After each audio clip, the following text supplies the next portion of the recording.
পাখণ্ড আচাৰ দূৰ হোৱা মানে আপুনি মুক্ত হোৱা। মুক্তি মানে কেৱল মৃত্যু পাৰ হৈ যোৱাটোকে মুক্তি বুলি নকয়। আমাৰ মহাপুৰুষীয়া দৰ্শনত জীৱন্ত মুক্তিৰ কথা কৈছে। জীৱন্তে মুকুতি हुए, জীৱন কালতে মুক্তি লাভ কৰা। আৰু সেই মুক্তি সম্ভৱ কেনেকে? মনটোক যেতিয়ালৈকে মায়া আৰু অবিদ্যাৰ জগতখনৰ পৰা মানুহে আঁতৰাই আনিব নোৱাৰে, তেতিয়ালৈকে প্ৰকৃত যিটো তত্ত্ব, সেই তত্ত্বটো মানুহে দেখিব নোৱাৰে। ঘোষাখন এৰি দিয়ক, ভগৱানৰ লগত কথা পাতিবলৈ আমাৰ ভাষাই নাই। ঈশ্বৰক কিবা খুজিব লাগে, ভাষা নামঘোষা। কিবা অভিমান কৰিব লাগে, ভাষা নামঘোষা। কিবা নালাগে বুলি আপুনি ক'ব লাগে, মাধ্যম নামঘোষা।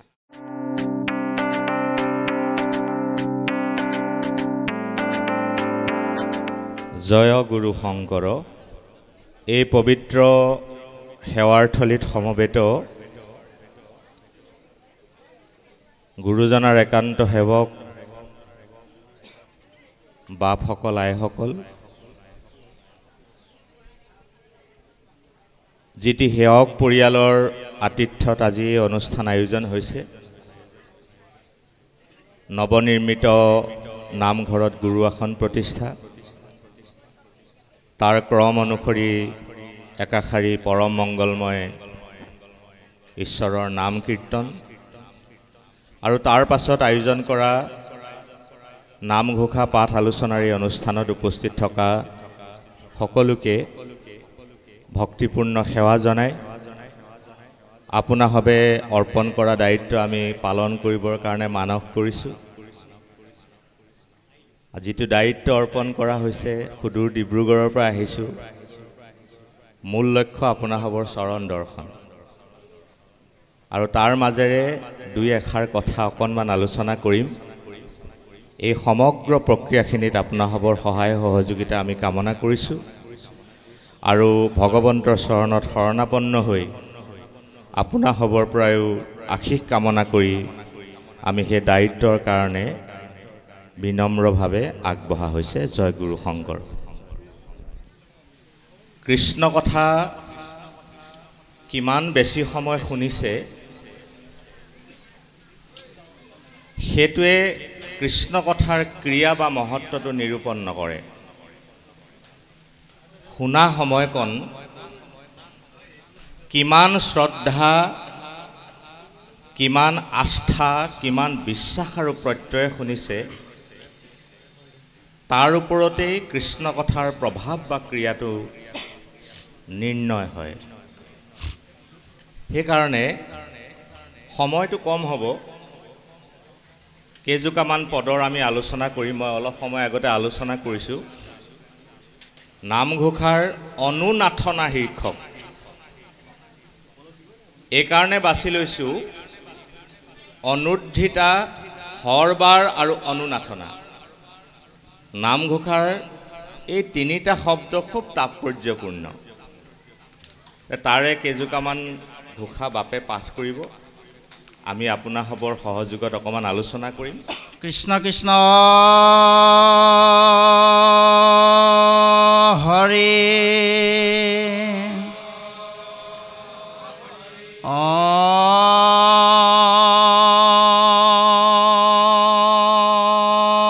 ৰাম কৃষ্ণ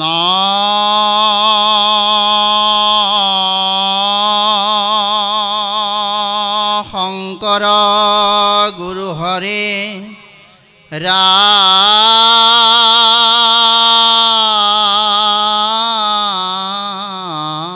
ৰাম ৰাম হৰি ৰাম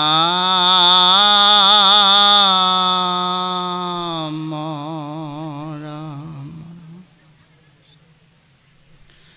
শ্ৰীকৃষ্ণায় নমঃ। শ্লোক। কৃষ্ণায় বাসুদেবায় দেবকী নন্দনায় চ নন্দা গোপ কুমারায় গোবিন্দায় নমো নমঃ। नमः पंकजनाभाय नमः पंकजमालिने नमः पंकजनेत्रये नमस्ते पंकजंघ्रये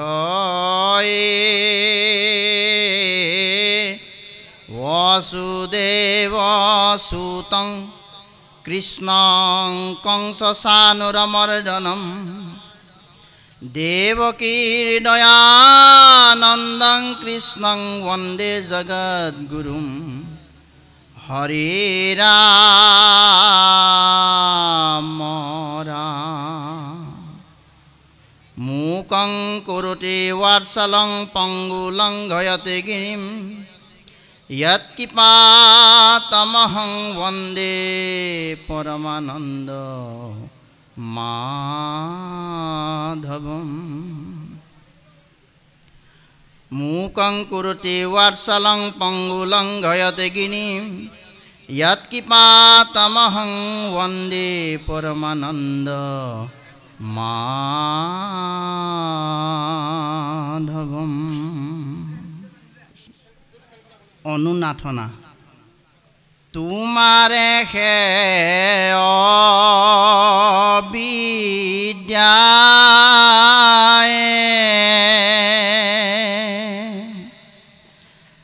আমাক মোহিলে হৰি ন জানো তোমাৰ ততক তোমাৰ চৰণে হৰে শৰণ পখিয়াসাৰ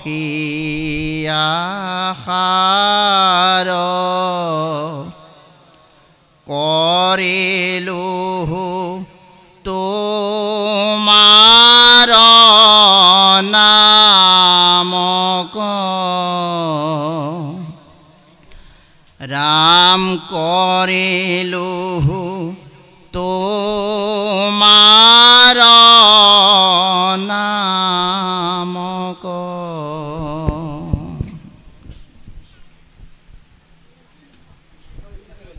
बापाय सकल महापुरुष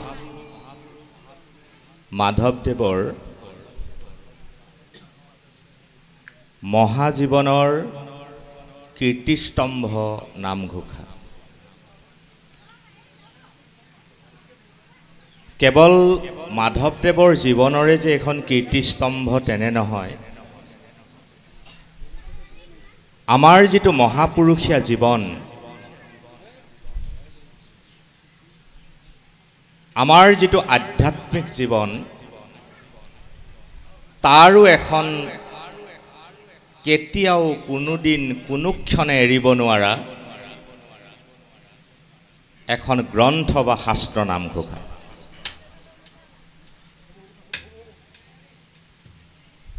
महापुरुष माधवदेवे गुरुजनार आज्ञा शिरत लई नामघोषा शास्त्र रचना करिছে आपनालोके जाने गुरुजनार अवर्तमानत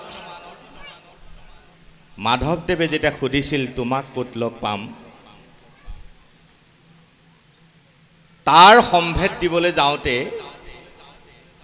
माधव पुरुषको दुखनी शास्त्र प्रणयনৰ কাৰণে महापुरुषे आज्ञा करिছিল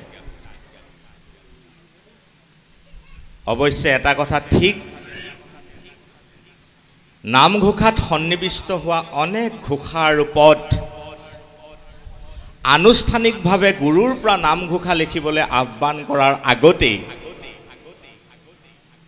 गुरुर लगत सादरे थाकुते हुआ विभिन्न घटना परिघटनार स्मृति रूपे माधव पुरुषे रचना करिছিলে आनुष्ठानिक जितु घोषा शास्त्र रचनार आह्वान हेतु पिछले आहिছে हेहर फाले কিন্তু তার আগতেই মাধৱ পুৰুষে কিছু ঘোষা ৰচনা কৰিছিল আৰু তাৰ বহু উদাহৰণ আমাৰ চৰিত পুথিসমূহত আমি বিচাৰি পাওঁ। শুনা মাধৱৰ মূৰত থাকিবাৰ থান, কীৰ্তন দশম মূৰ মূৰ্তিৰ সমান, ঘোষা নামে শাস্ত্ৰ এক তুমিও কৰিবা, ঘোষা ৰত্নাৱলী মধ্যে তুমিও থাকিবা। কীৰ্তন আৰু দশমত মই থাকিম আৰু তোমাক থাকিবৰ কাৰণে ঘোষা আৰু ৰত্নাৱলী মই ঠিক কৰি দিছোঁ। সেই দুখনি শাস্ত্ৰ ৰচনা কৰি তুমি তাতেই থাকিবা। এতিয়া ঘোষা আৰু ৰত্নাৱলীত আচলতে মাধৱদেৱ আছে।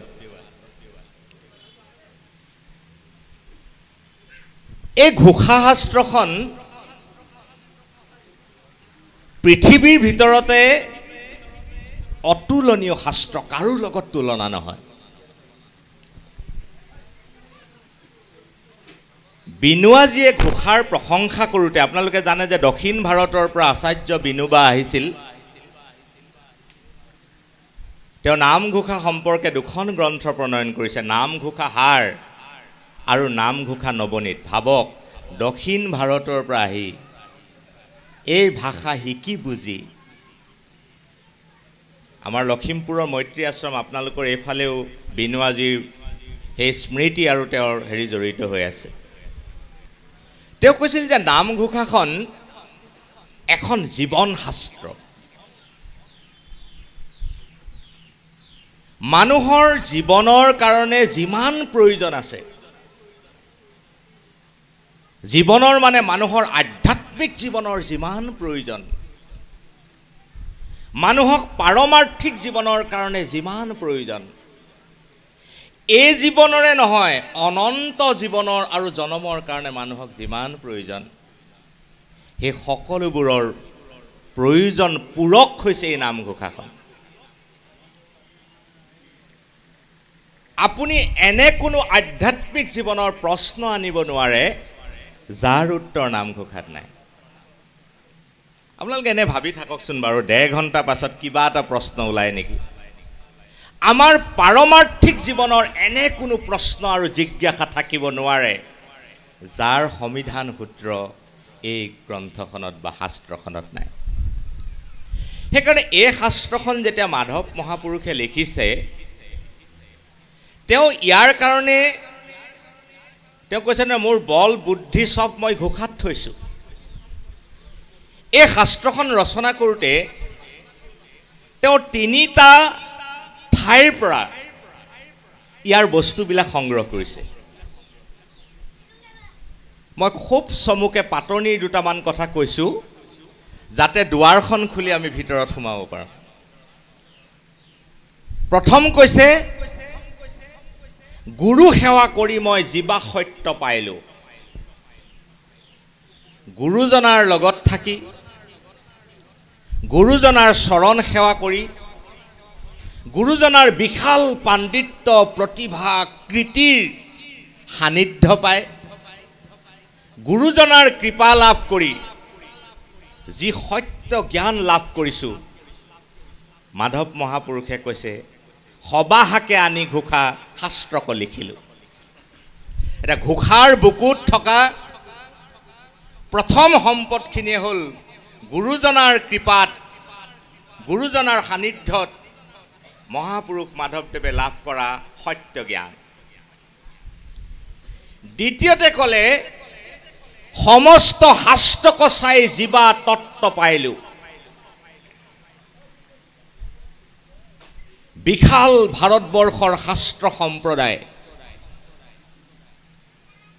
যিখিনিয়ে ভাৰতীয় জ্ঞান, ভাৰতীয় প্ৰজ্ঞা, ভাৰতীয় অধ্যাত্মক আজি 1000 বছৰ ধৰি যিখিনি সৃষ্টিয়ে ধৰি ৰাখিছে, সেই বিশাল শাস্ত্ৰসমূহ মন্থন কৰি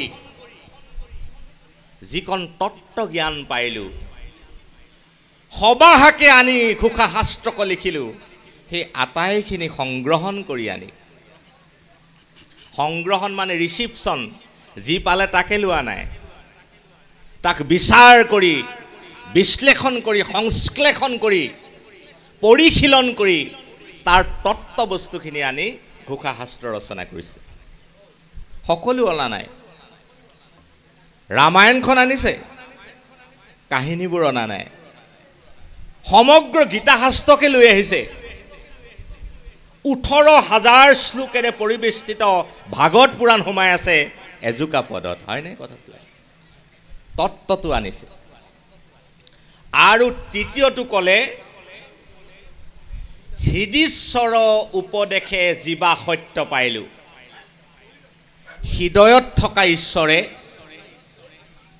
হৃদয়ত থকা পৰম পিতাই মোক যি জ্ঞান দিছে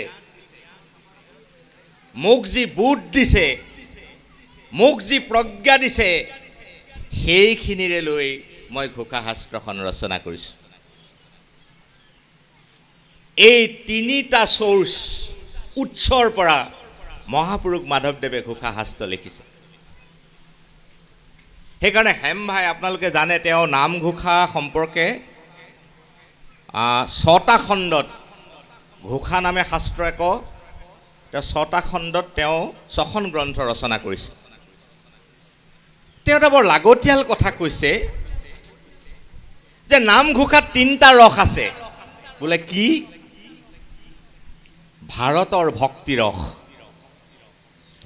অসমৰ সেৱা ৰস আৰু বিশ্বৰ মধুৰ ৰস বাকি সাহিত্যৰ ৰসবিলাকতো আছেই অসমৰ সেৱা ৰস এইটো অসমৰ সেৱা ৰসটো এটা বিৰল ৰস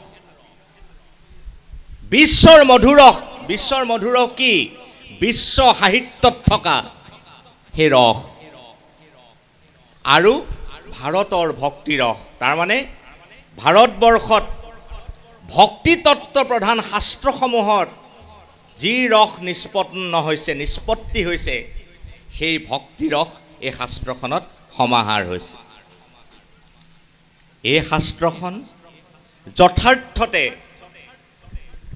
আমাৰ আধ্যাত্মিক জীৱনৰ সামূহিক জীৱনৰ আমাৰ পাৰিবাৰিক জীৱনৰ ব্যক্তি জীৱনৰ সমষ্টি জীৱনৰ এখন এৰাব নোৱাৰা শাস্ত্ৰ মই কেতিয়াবা বক্তৃতাবিলাকতো কৈছোঁ ঘোষাখন এৰি দিয়ক ভগৱানৰ লগত কথা পাতিবলৈ আমাৰ ভাষাই নাই ঈশ্বৰক কিবা খুজিব লাগে ভাষা নামঘোষা কিবা অভিমান কৰিব লাগে ভাষা নামঘোষা কিবা নালাগে বুলি আপুনি ক'ব লাগে মাধ্যম নামঘোষাখনেই আমাৰ আধ্যাত্মিক জীৱনত মহাপুৰুষীয়া যিটো ৰাজমাৰ্গ সেই ৰাজমাৰ্গত সোমাই যাবৰ কাৰণে আটাইতকৈ সৰল আটাইতকৈ উত্তম আৰু আটাইতকৈ বিশ্বাসযোগ্য পথ আৰু দুৱাৰ নামঘোষাৰ হাতত ধৰি যদি কোনোবাই মহাপুৰুষীয়া জীৱনৰ খোজ দিবলৈ আৰম্ভ কৰে সি কেতিয়াও হৰি নপৰে আপোনালোকে জানে এটা আধ্যাত্মিক জীৱন যাপন কৰাটো বৰ প্ৰত্যাহ্বান খুজে খুজে পিছলি পৰাৰ ভয় নহয় খুজে খুজে বাট হেৰুৱাৰ ভয় খুজে খুজে পৰি যোৱাৰ ভয় তেনে ঠাইত তেনে অৱস্থাত এজন সেৱকক এজন ভক্তক পৰি নোযোৱাকে পিছলি নপৰাকে বাট নেহেৰুৱাকে যদি কোনোবাই লৈ যাবলৈ আপোনাৰ ওচৰতে থকা হাততে থকা আপোনাৰ আটাইতকৈ বিশ্বাসী নিৰ্ভৰযোগ্য যদি কিবা অৱলম্বন আছে সেই অৱলম্বন অসমীয়া মানুহৰ কেৱল নামঘোষা সেইকাৰণে নামঘোষা অত্যন্ত গুৰুত্বপূৰ্ণ সেই শাস্ত্ৰখনৰে অনুনাথনাৰ শীৰ্ষক আজি পদৰ অকণমান পাঠ আৰম্ভ হৈছে নামঘোষাৰ পটলবিলাকৰ নাম শীৰ্ষকবিলাকৰ নামবোৰ বৰ তাৎপৰ্যপূৰ্ণ গ্ৰন্থখনৰ নামটোৱে বৰ তাৎপৰ্যপূৰ্ণ নামঘোষা তাৰ মানে ঈশ্বৰৰ নাম ঘোষিব লাগে ভগৱন্ত পুৰুষৰ গুণ আৰু নামৰ ঘোষণাই হ'ল নামঘোষা। ইয়াত দুটা বস্তুৰ ঘোষণা হৈছে দেই, মন কৰিব। এটা ঈশ্বৰৰ নামৰ ঘোষণা, আনটো ঈশ্বৰৰ গুণৰ ঘোষণা। নাম আৰু গুণৰ ঘোষণা কৰোঁতে তাৰ মাজত অন্তৰ্নিহিত যিটো বস্তু ঘোষণা হৈছে সেইটো হ'ল নামৰ মহিমা ঘোষণা। ভগৱন্ত ঈশ্বৰৰ নামৰ মহিমা প্ৰকাশে নামঘোষাৰ উদ্দেশ্য। সেইটো নামঘোষাৰ আত্মা। মই অলপ পিছত কিছু কথা পাতিম। এতিয়া আমি অনুনাথনা মাজলৈ সোমাই যাব খুজিছোঁ। অনুনাথনা যিটো শব্দ, সেই শব্দটোৱে আচলতে কোনটো নিৰ্দিষ্ট অৰ্থ বুজাইছে একদম খাটাংকে কোৱা টান। যে ইয়াৰ অৰ্থ এইটোৱে, কিন্তু ইয়াৰ অৰ্থ তোৰ ওচৰ চাপিব পৰাকৈ, কাৰণ মহাপুৰুষ মাধৱদেৱে কি নিৰ্দিষ্ট ভাৱ উদ্দেশ্য লৈ ইয়াৰ নামকৰণ কৰিলে সেইটো খাটাংকে বা পোৱা টান, তাৰ তথ্যও পোৱা নাযায়। কিন্তু কি ভাৱ আৰু উদ্দেশ্য লৈ মাধৱদেৱ মহাপুৰুষে ইয়াক অনুনাথনা বুলিছে, তাৰ ওচৰ চপাৰ কিন্তু কিছুমান অৱস্থা আছে। অনুনাথনাৰ যিকেইজোপা ঘোষা, ইয়াত প্ৰধানভাৱে অনুনাথনা শব্দটো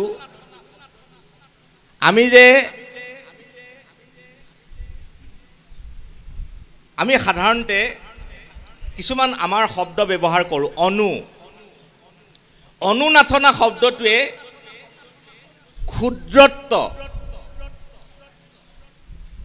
ক্ষুদ্ৰত্ব মানে কি? নিজৰ আটাইতকৈ সৰু বুলি ভবা এটা অৰ্থ, অৰ্থাৎ দাস্য ভাৱ, সেইটো এটা অৰ্থ। দ্বিতীয়তে অনুনাথনা শব্দটোৱে তাৰ পৰিৱৰ্তে আমাৰ ক্ষুদ্ৰতাৰ পৰিৱৰ্তে আমাৰ অসহায়তা, আমাৰ মানে কোন?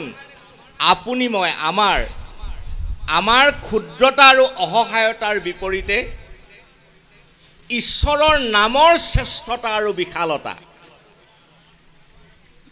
তেনে এটা ভাৱ অনুনাথনাই সূচনা কৰে। আমাৰ দাস্য ভাৱ, নম্ৰ ভাৱ, আমাৰ যিটো অস্তিত্ব এই চৰাচৰ বিশ্ব ব্ৰহ্মাণ্ডত, ঈশ্বৰ সৃষ্ট এই জগতখনত আপোনাৰ আৰু মোৰ যিটো অস্তিত্ব, সেই অস্তিত্বটোৰ এটা খুব নিঃকিন প্ৰকাশ অনুনাথনাৰ মাজত হৈছে। গতিকে বিষয়টোৰ আমি ভিতৰলৈ অকণমান সোমাই যাওঁ। প্ৰথম ঘোষাজোকাই কৈছে যে আমি আটাইবিলাক ঈশ্বৰ সৃষ্ট অবিদ্যাত, আমি যি মায়া আৰু অবিদ্যাত জীৱবিলাক পতিত হৈছোঁ, এই মায়া আৰু অবিদ্যা কিন্তু আকৌ ঈশ্বৰৰে সৃষ্ট, সেও এখন জগত। মহাপুৰুষ মাধৱদেৱে ইয়াত কৈছে যে অবিদ্যাত পতিত হোৱাৰ কাৰণে তোমাৰ তত্ত্বক আমি দেখা পোৱা নাই।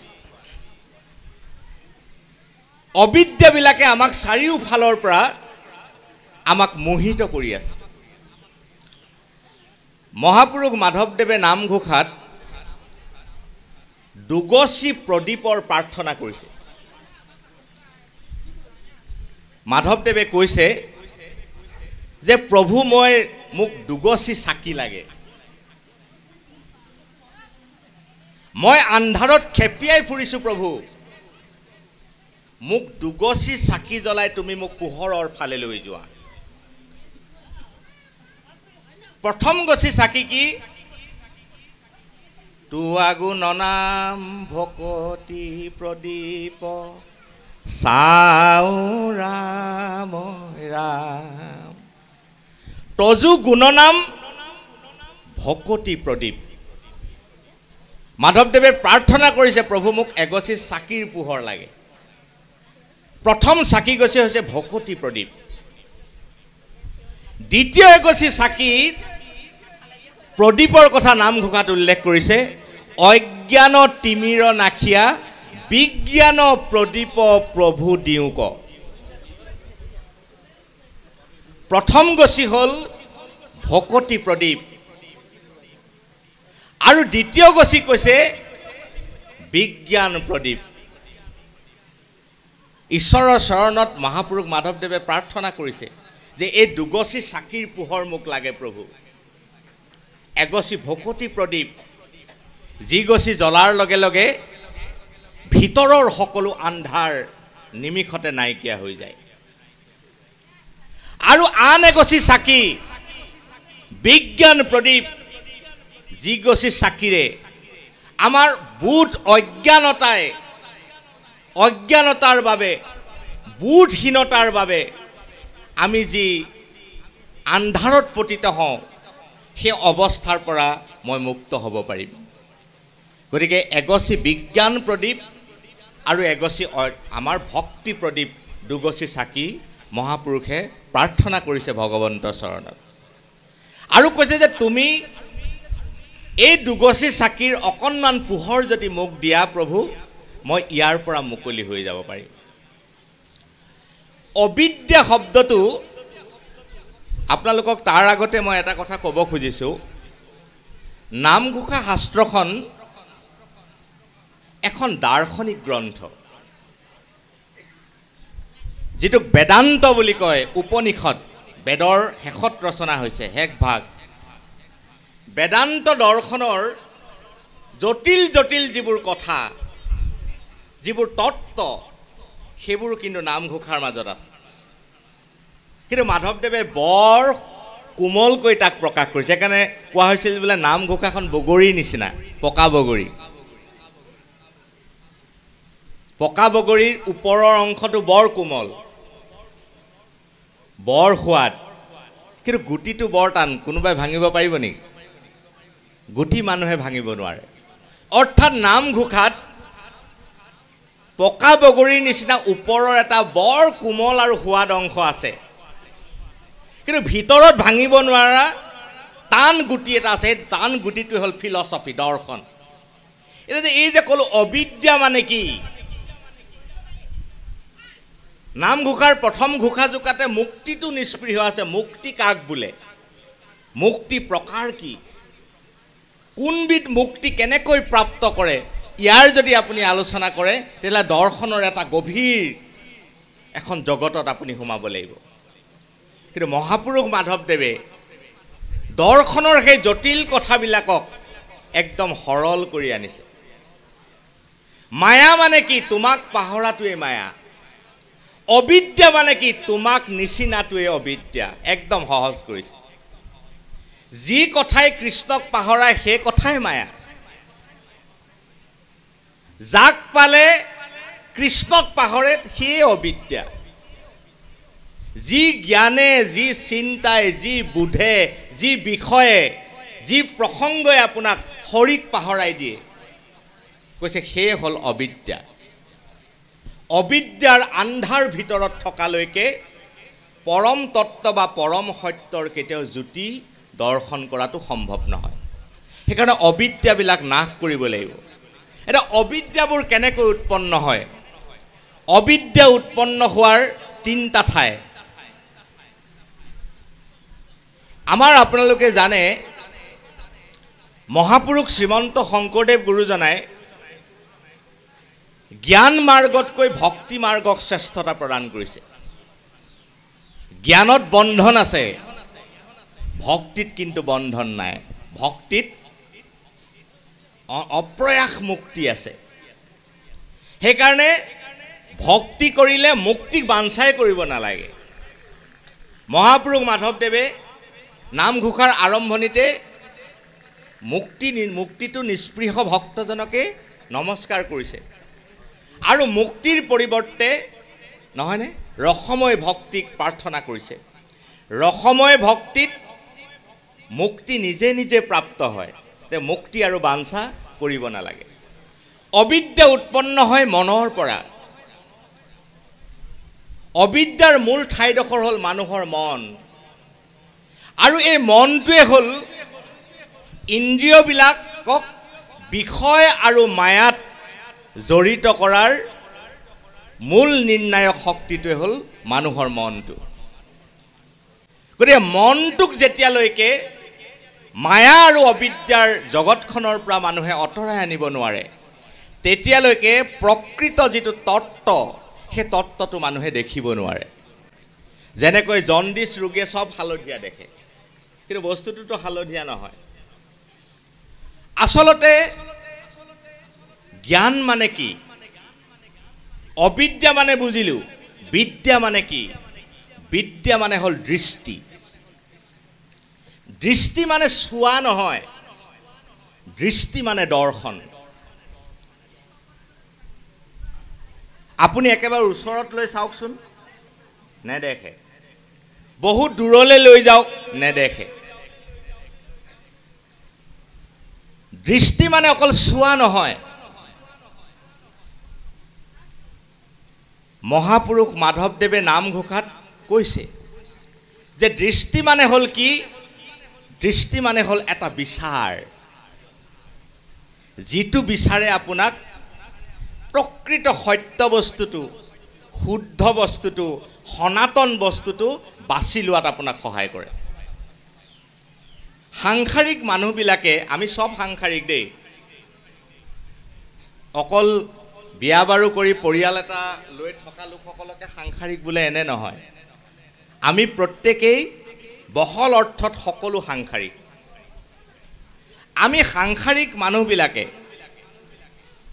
আমাৰ মহাপুৰুষ মাধৱদেৱে পিছত অলপ সেইবিলাক কথা আলোচনা কৰিম আমাৰ মহাপুৰুষ মাধৱদেৱে নামঘোষাত খুব সুন্দৰকৈ এই কথা কৈছে যে আমাৰ দৃষ্টি দুখৰ কাৰণে দৃষ্টি বিভ্ৰাটৰ কাৰণে আমি সত্য বস্তুটোক আমি চিনাত ভুল কৰোঁ আৰু সেইকাৰণে আমাক এটা দৃষ্টি লাগে তাৰ মানে যিটো দৃষ্টিৰে আমি সেই বস্তুটোক দৰ্শন কৰিব পাৰোঁ সেই দৃষ্টিটো কি হ'ব অলপ পিছত ক'বগৈ গতিকে প্ৰথম ঘোষাজনাত মহাপুৰুষ মাধৱদেৱে এই কথাকে কৈছে প্ৰভু তোমাৰ অবিদ্যাজনিত মায়াত আমি পতিত হৈ আছোঁ যাৰ কাৰণে তোমাৰ তত্ত্ব কি তোমাৰ নাম তোমাৰ তত্ত্ব কি তোমাৰ চৰণ তোমাৰ তত্ত্ব কি তোমাৰ গুণ তোমাৰ তত্ত্ব কি তোমাৰ পদপংকজত সেৱা হেয়াত কৰবাত আমি বঞ্চিত হৈ আছোঁ প্ৰভু তুমি তাৰ পৰা মই মুক্ত হ'ব খোজো আৰু মই উপলব্ধি কৰিছোঁ প্ৰভু কৃপা কৰি মোক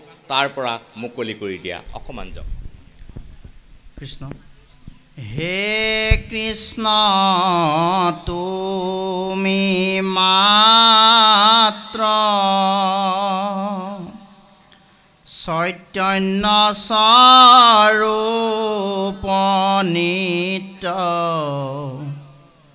সত্য শুদ্ধ জ্ঞানয় খণ্ডিত আৱৰজতে কৈতো তোমাৰ বিনোদ ৰূপ চৰাচৰ মায়াৰ কল্পিত ৰাম চৰাচৰ মায়াৰ কল্পিত তজগুণ নাম হৰি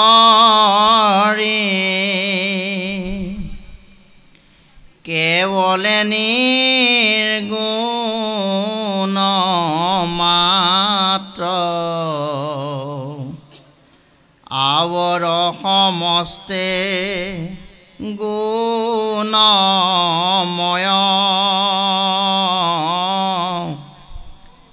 এতেক জানিয়া হৰি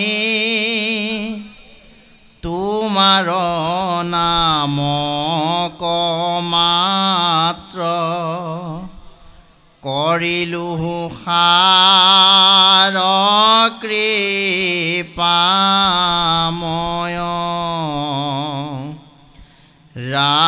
কৰিলোঁ সাৰ কৃপাময়।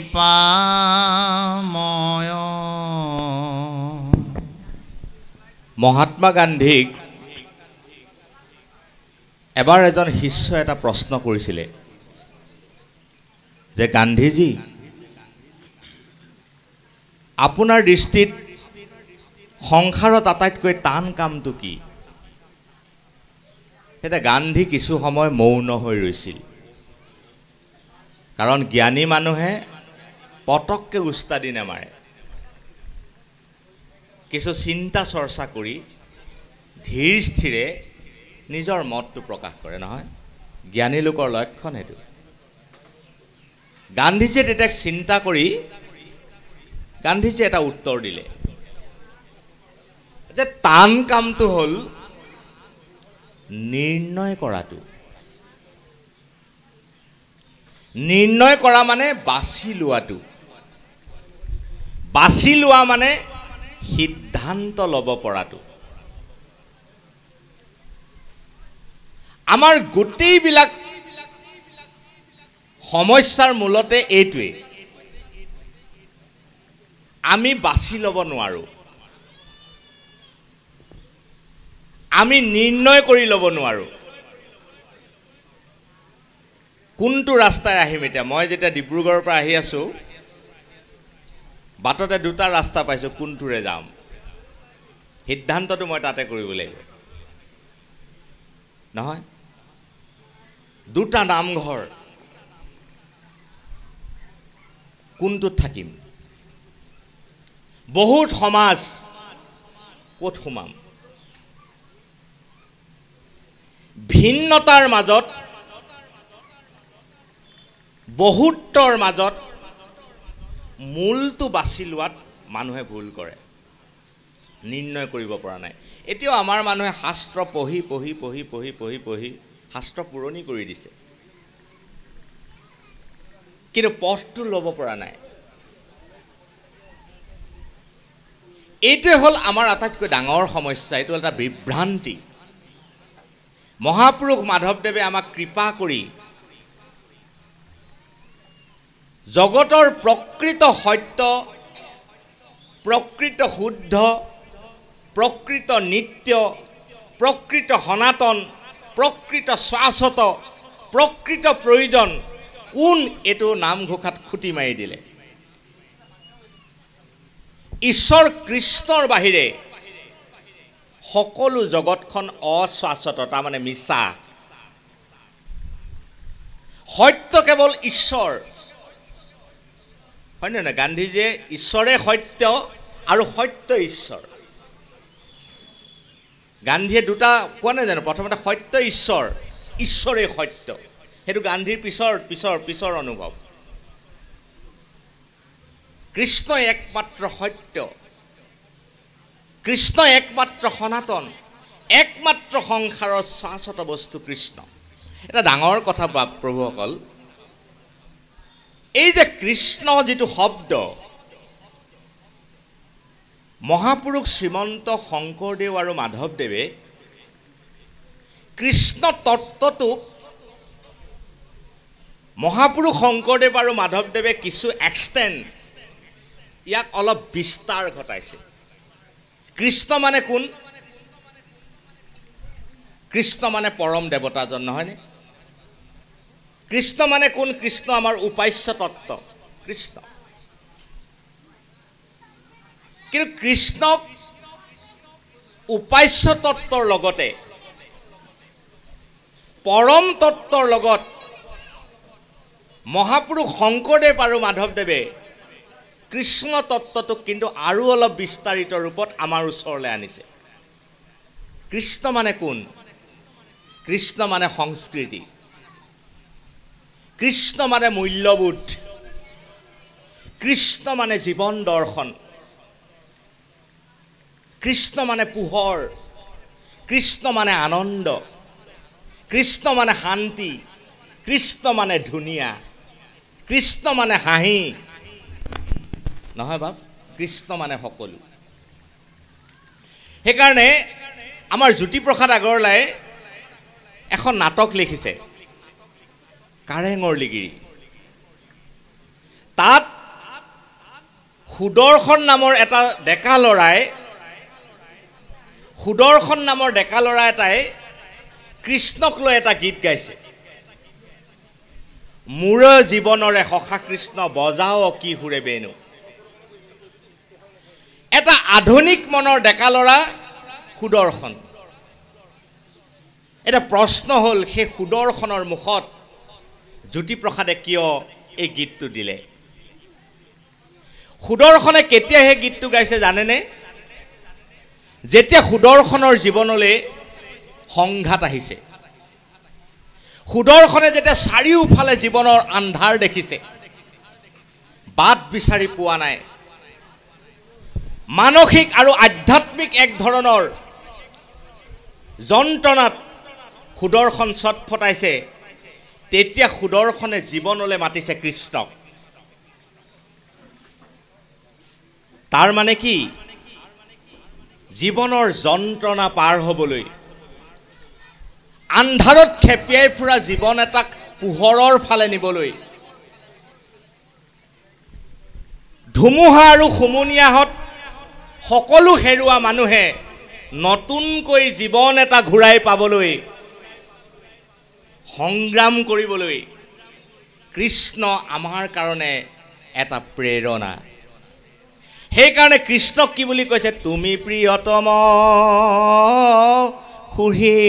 সুহৃদ সখা আমাৰ তুমি প্ৰিয়তম তুমি আমাৰ পৰম সখা বন্ধু হয়নে নহয় সুহৃদ আমাৰ নিজৰ গতিকে কৃষ্ণই যে একমাত্ৰ সত্য বস্তু পৃথিৱীত শাশ্বত বস্তু সনাতন বস্তু পৰম প্ৰয়োজনীয় বস্তু এই কথা এই পদে সিদ্ধান্ত দিছে আৰু কৃষ্ণৰ ব্যতিৰেকে আমি দেখা নহয় যত শুনা এই সকলো জগত এখন মিছা অশাশ্বত জগত কিন্তু তাকে আমি শুদ্ধ বুলি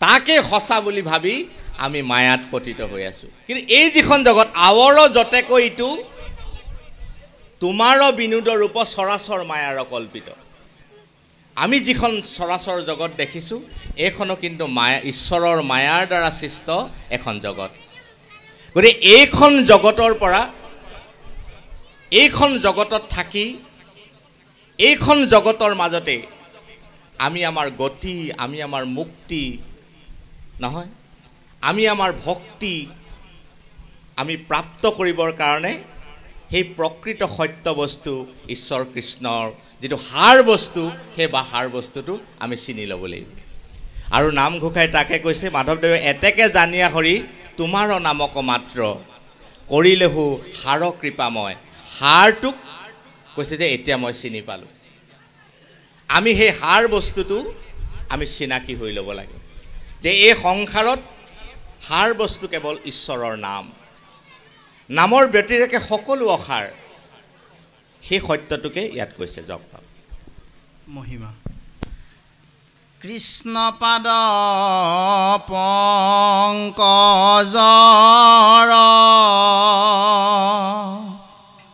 সেৱাৰ মহিমা কথা শুনিবৰ আনন্দ মিলয় যাৰ ভকতৰ সংগে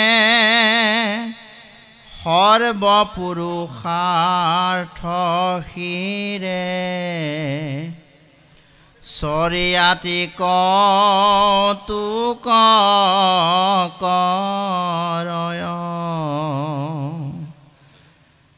চৰিয়াতি কৌতুক কৰয় যদি ভৱ ভয় ভংগ মনে ইচ্ছা কৰা ভা সদা সাধু সংগ কৰা সাৰ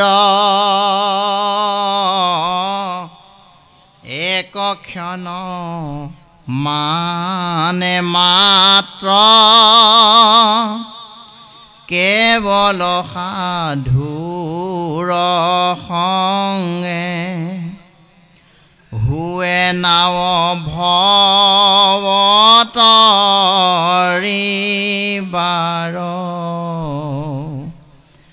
ৰাম হুৱে নাৱ ভৱতৰিবাৰ।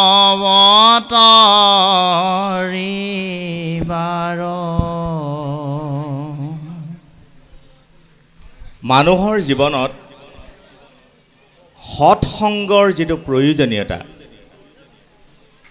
সেই প্ৰয়োজনীয়তাটো যুগে যুগে স্বীকৃত হৈছে।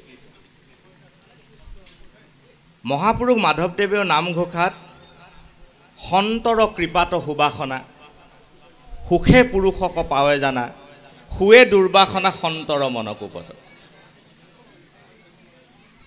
সৎসংগত এটা বস্তু উৎপন্ন হয়, তাৰ নাম হ'ল সুবাসনা। আৰু এই সুবাসনাটোৱে হ'ল মানুহ বন্ধনৰ পৰা মুকলি হোৱাৰ প্ৰধান অৱলম্বন। সেইকাৰণে সৎসংগ, যুগে যুগে সৎসংগৰ প্ৰয়োজনীয়তা, সাধু সংগৰ প্ৰয়োজনীয়তা আৰু সাধু সংগৰ মহিমাৰ কথা যুগে যুগে স্বীকাৰ কৰি অহা হৈছে। আমাৰ মহাপুৰুষ মাধৱদেৱে নামঘোষাটো সেই কথা কৈছে যে সৎসংগৰ কৃপা হ'লে, সৎসংগৰ যদি মহিমা এজন ব্যক্তিৰ জীৱনত পৰে, তেতিয়াহ'লে তেওঁ ভৱবন্ধ ছিঙি তেওঁ তৰি যাব পাৰে। কিয়? সাধু সংগ আৰু সৎসংগত এটা বস্তুৰ প্ৰবাহ হয়, যিটো বেলেগ সংগত নহয়। সেইটো হ'ল হৰি কথা ৰস বা কৃষ্ণ কথা ৰস। আজি যদি এখন বেলেগ মিটিং হ'লহেঁতেন, তেতিয়াহ'লে ইয়াত এই কথা নোলায়। সাধুৰ সংগত কৃষ্ণ কথা প্ৰসৱ হয়, হৰি কথা প্ৰসৱ হয়।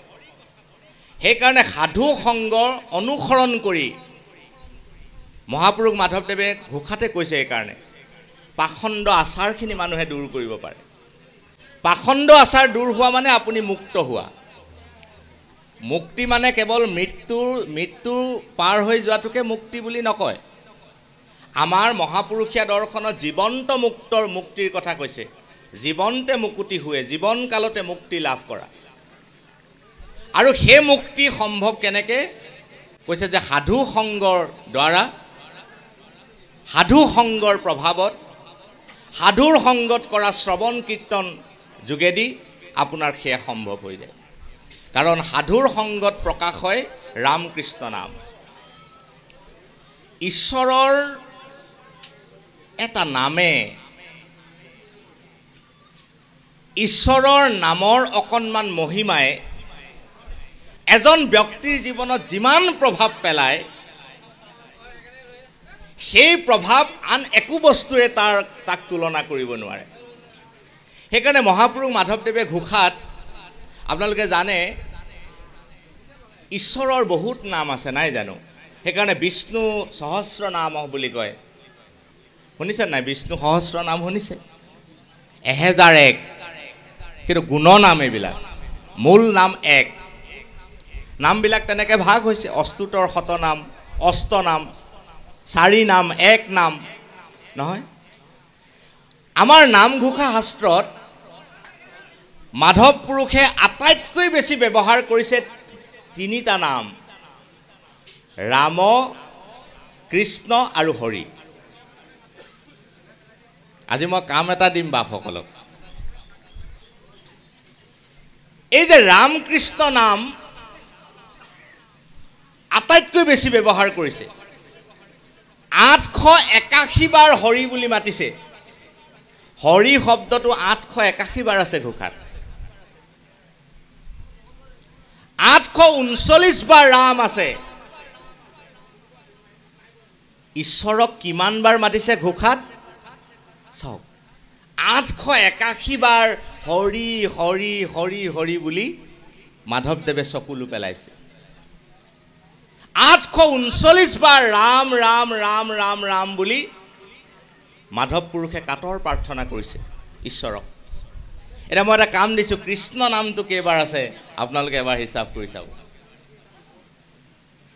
এজোকা ঘোষাতে 17 বাৰ হৰি বুলি কৈছে এজোকা ঘোষা নাম ঘোষাত এজোকা আটাইতকৈ দীঘলীয়া ঘোষা আছে তাত হৰি শব্দটো 17 বাৰ কৈছে 17 বাৰ হৰি হৰি হৰি বুলি মাতিছে অৰ্থাৎ ঈশ্বৰৰ এই সৎসংগত প্ৰকাশ হোৱা ঈশ্বৰৰ এই নামৰ মহিমা ঘোষাত প্ৰকাশ কৰা হৈছে আৰু মহাপুৰুষে ক'বলৈ পাহৰা নাই দেই কৃষ্ণ নামটোৰ তাৎপৰ্য হৰি নামটোৰ তাৎপৰ্য গোবিন্দ নামটোৰ তাৎপৰ্য প্ৰতিটো নামৰ গুণ আৰু তাৎপৰ্য বুজাইছে আৰু ইয়াকো কৈছে যে ঈশ্বৰতকৈ ঈশ্বৰৰ নামটো শ্ৰেষ্ঠ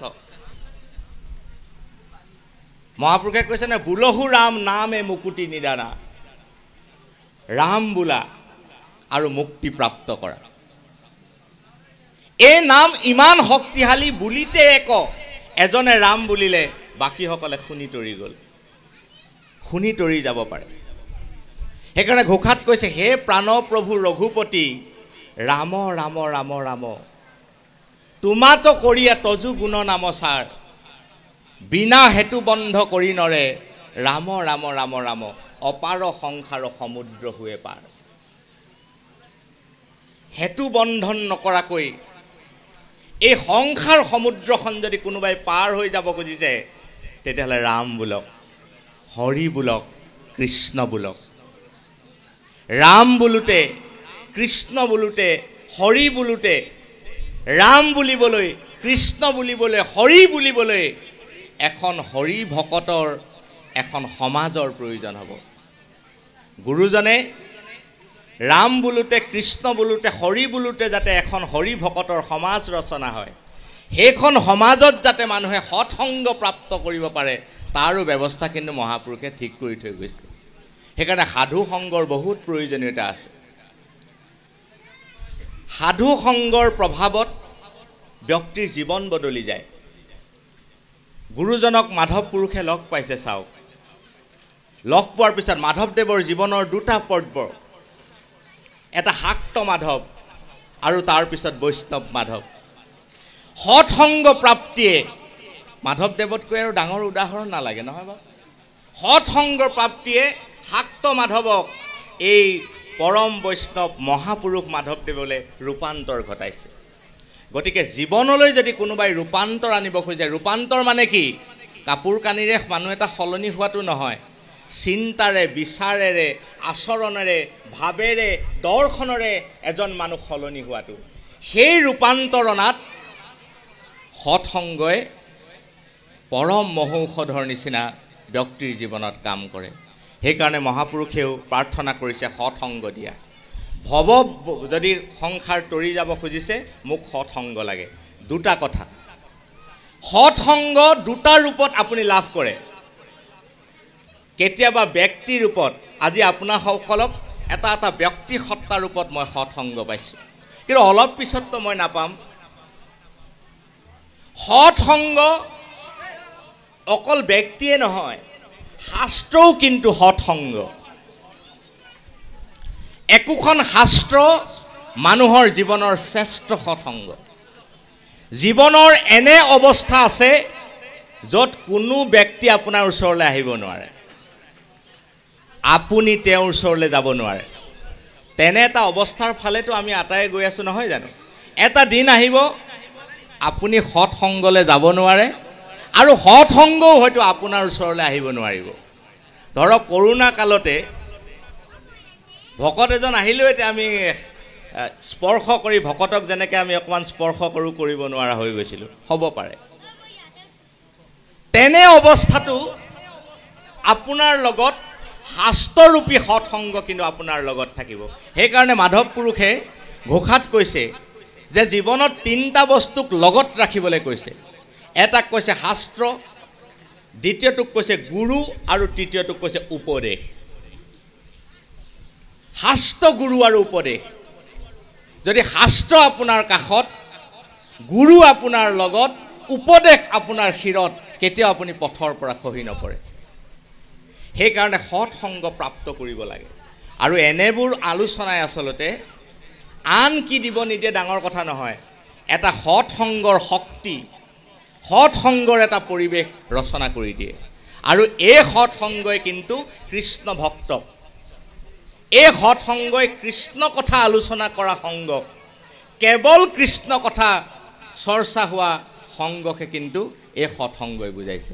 সাধুৰ সংগ, মহাপুৰুষেতো সাধুৰো সংজ্ঞা দিছে নহয়, সকলোকে সাধু বোলা নাই, হয় নহয়? গতিকে সেইকাৰণে সেই সৎসংগ আমি বাঞ্ছা কৰিব লাগে।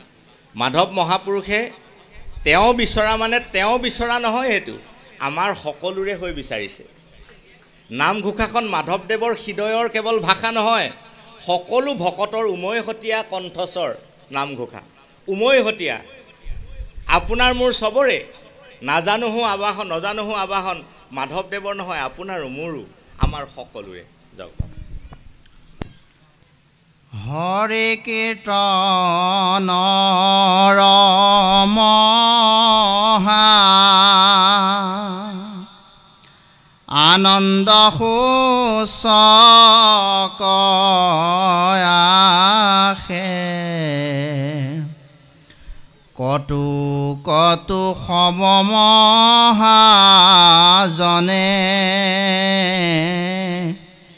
মুকুতি সুখকুতে যি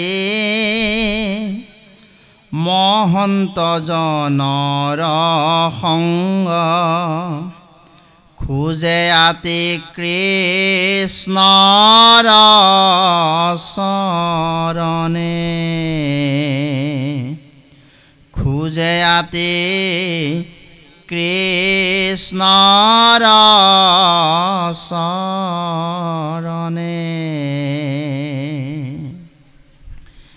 কিন্তু ইটো মহাধৰ্ম,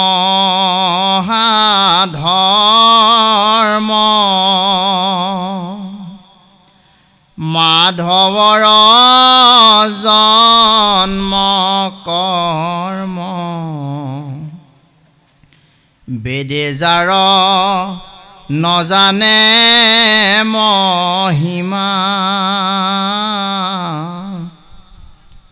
হৰি নাম কীৰ্তনত মিলে মুখ্য আদি যত, কীৰ্তন সুখৰ নাহি সীমা, কীৰ্তন সুখৰ নাহি সীমা। ঈশ্বৰ কৃষ্ণৰ গুণনাম কীৰ্তনৰ মহালাভবিলাক আমাৰ মহাপুৰুষ দুগৰাকীয়ে শাস্ত্ৰৰ মাজে মাজে বৰ ধুনীয়াকৈ ভৰাই দিছে। যেনেকৈ কীৰ্তনত নামৰ 10 অপৰাধৰ কথা কোৱাৰ লগে লগে নামৰ 7 কাৰ্য সিদ্ধিৰ কথা কৈছে নহয়। কীৰ্তনৰো তেনেকৈ কেতিয়াবা ঘোষাত, মানে ঘোষা অংশটোত জানে আপোনালোকে প্ৰথম শাৰী দুটাত, আৰু পিছফালে কেতিয়াবা শেষত, সুবিধা পালে মাজত ঈশ্বৰ কৃষ্ণৰ কীৰ্তনৰ মহালাভবিলাক সুমুৱাই দিছে।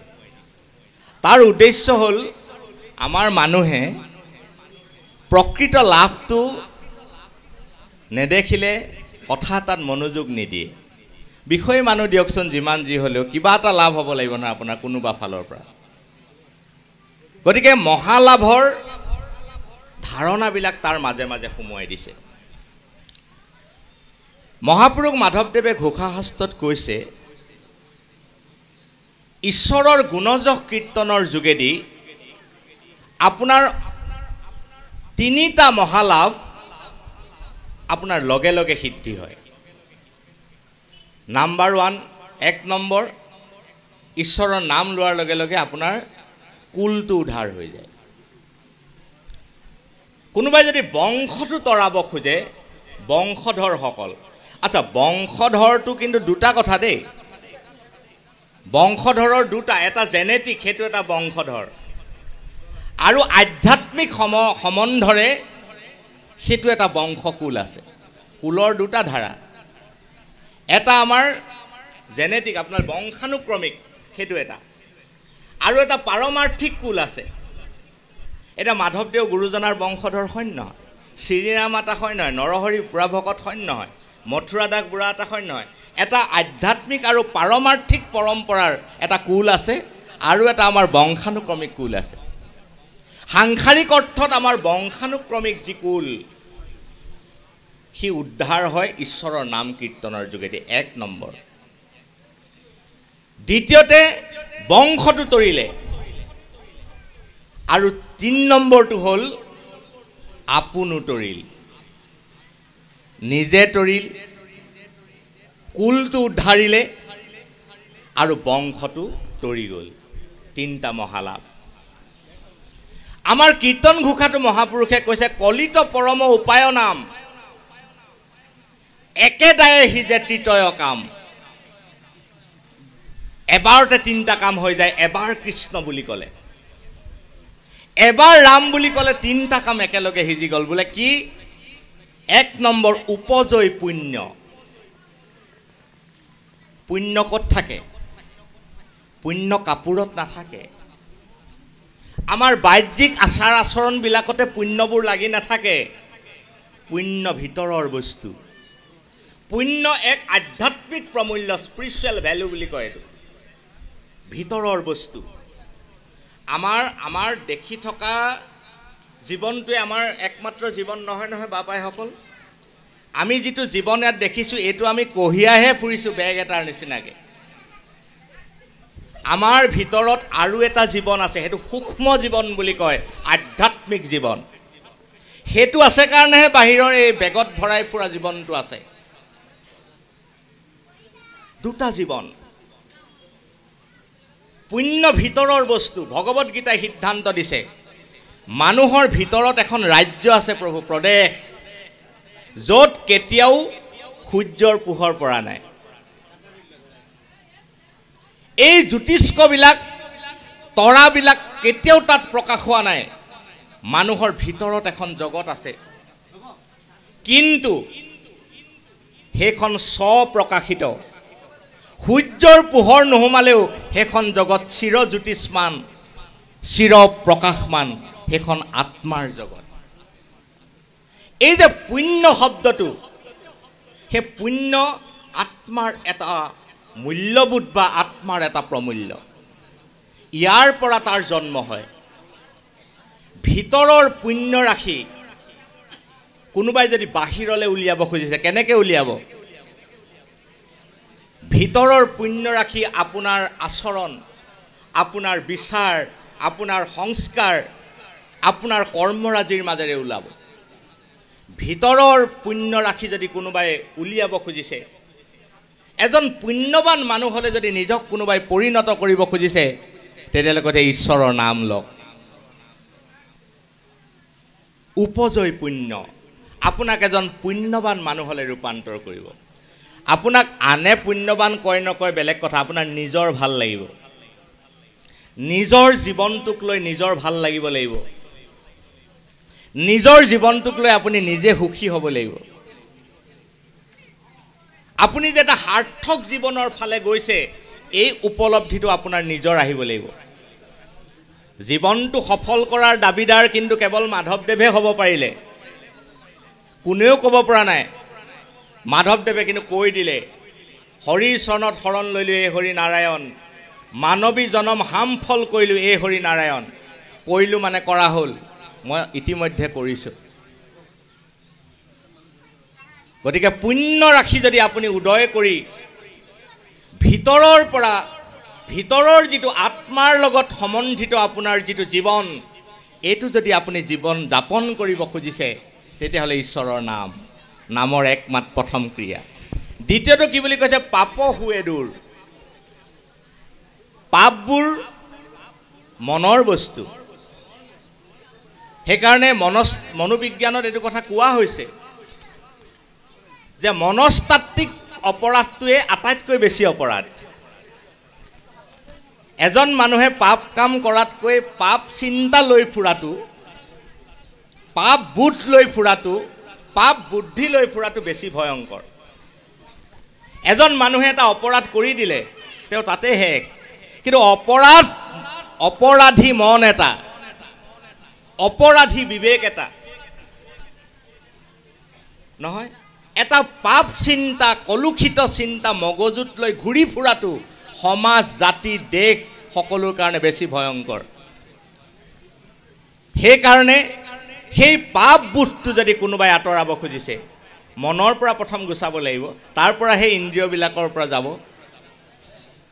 গতিকে কৈছে ঈশ্বৰৰ নাম একমাত্ৰ ঔষধ এই নামে আপোনাক পাপ বোধৰ পৰা পাপ চিন্তাৰ পৰা আপোনাক আঁতৰাই নিব তৃতীয় লাভ মিলৈ মহামুখ্য ইয়াত মুখ্য সুখৰ কথা কৈছে মিলৈ মহামুখ্য সুখ প্ৰচুৰ আমাৰ ঘোষা শাস্ত্ৰত অনেক সুখৰ কথা কৈছে বাপাইসকল মই যোৱা নহয় তাৰ আগৰ মাহৰ নামঘোষাত পৰমানন্দ সুখ নামঘোষাৰ মই লিখিছোঁ আপোনালোকে পঢ়িব নামঘোষাত কিমান সুখৰ কথা কৈছে এটা মুখ্য সুখ মুখ্যও এক প্ৰকাৰৰ সুখ এটা মুখ্য মানে কি মুখ্য আন একো নহয় ভগৱন্ত কৃষ্ণৰ চৰণ সেই মুখ্য ৰূপত যো বাক্য মৃত কৃপায়ে হিংসা প্ৰতিনিত মুখ্য একো নহয় ভগৱন্ত কৃষ্ণৰ অমৃতোপম কথাবিলাকে মুখ্য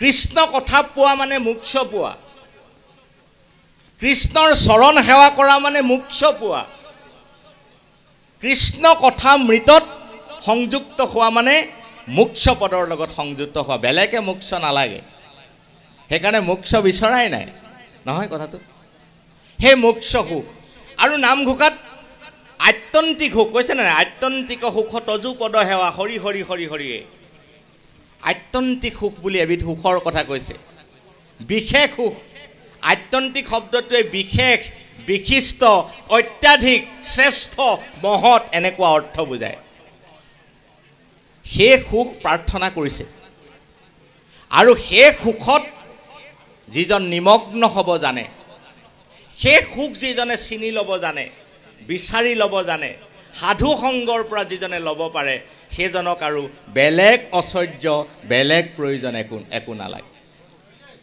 সেইকাৰণে আমাক মাধৱ পুৰুষে কৈছে যে সকলো মানুহ ধনী হওক সম্পত্তিবান হওক কিন্তু কিহেৰে হ'ব এই কৃষ্ণ কথা সুখেৰে সৈতে আৰু এবিধ সুখ আছে এতিয়া মোৰ শব্দটো ওলাই গ'ল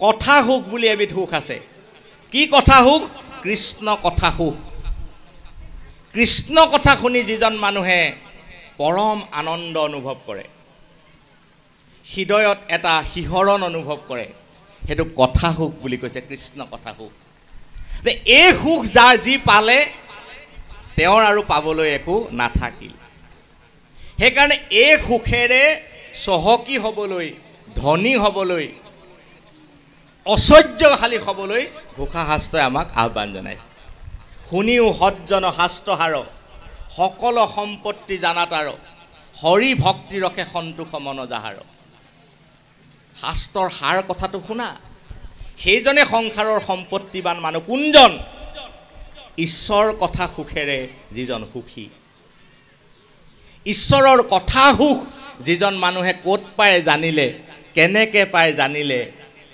কেনেকৈ ল'ব লাগে জানিলে তেওঁৰ কাৰণে আৰু বেলেগ প্ৰয়োজন একো নাই কিন্তু বাৰে বাৰে মহাপুৰুষে কৈছে যে সাধুৰ সংগৰ পৰা সৃষ্টি হোৱা উত্তম বিচাৰবিলাকৰ সৈতে থাকি ইয়াক প্ৰাপ্ত কৰিব লাগে আৰু তেতিয়া মুখ্য আৰু বেলেগে প্ৰয়োজন নাই সেই কথাকে নিৰ্ণয় কৰিছে যাওক মধুৰ মধুৰ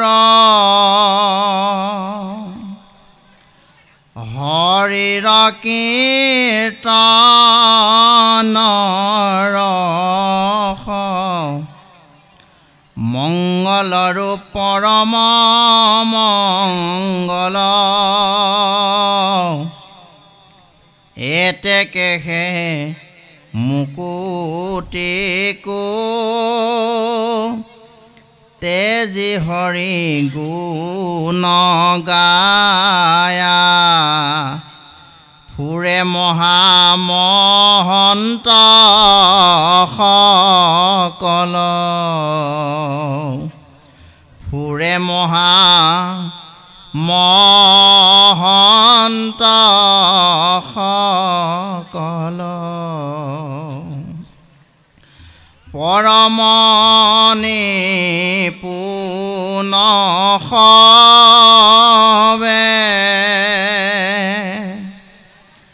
বুজিয়া শাস্ত্ৰৰ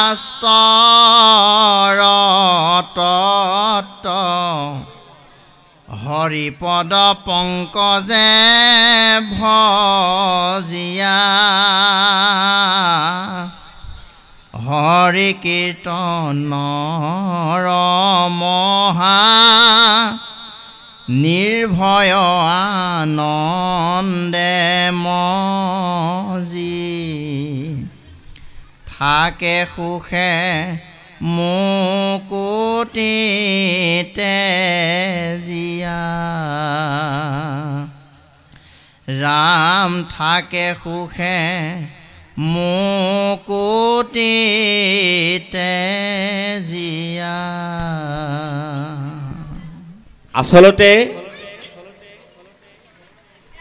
সংসাৰলৈ প্ৰত্যেকটো জীৱ আনন্দৰ পৰাই আহিছে আৰু আনন্দৰ বাবে জীয়াই আছে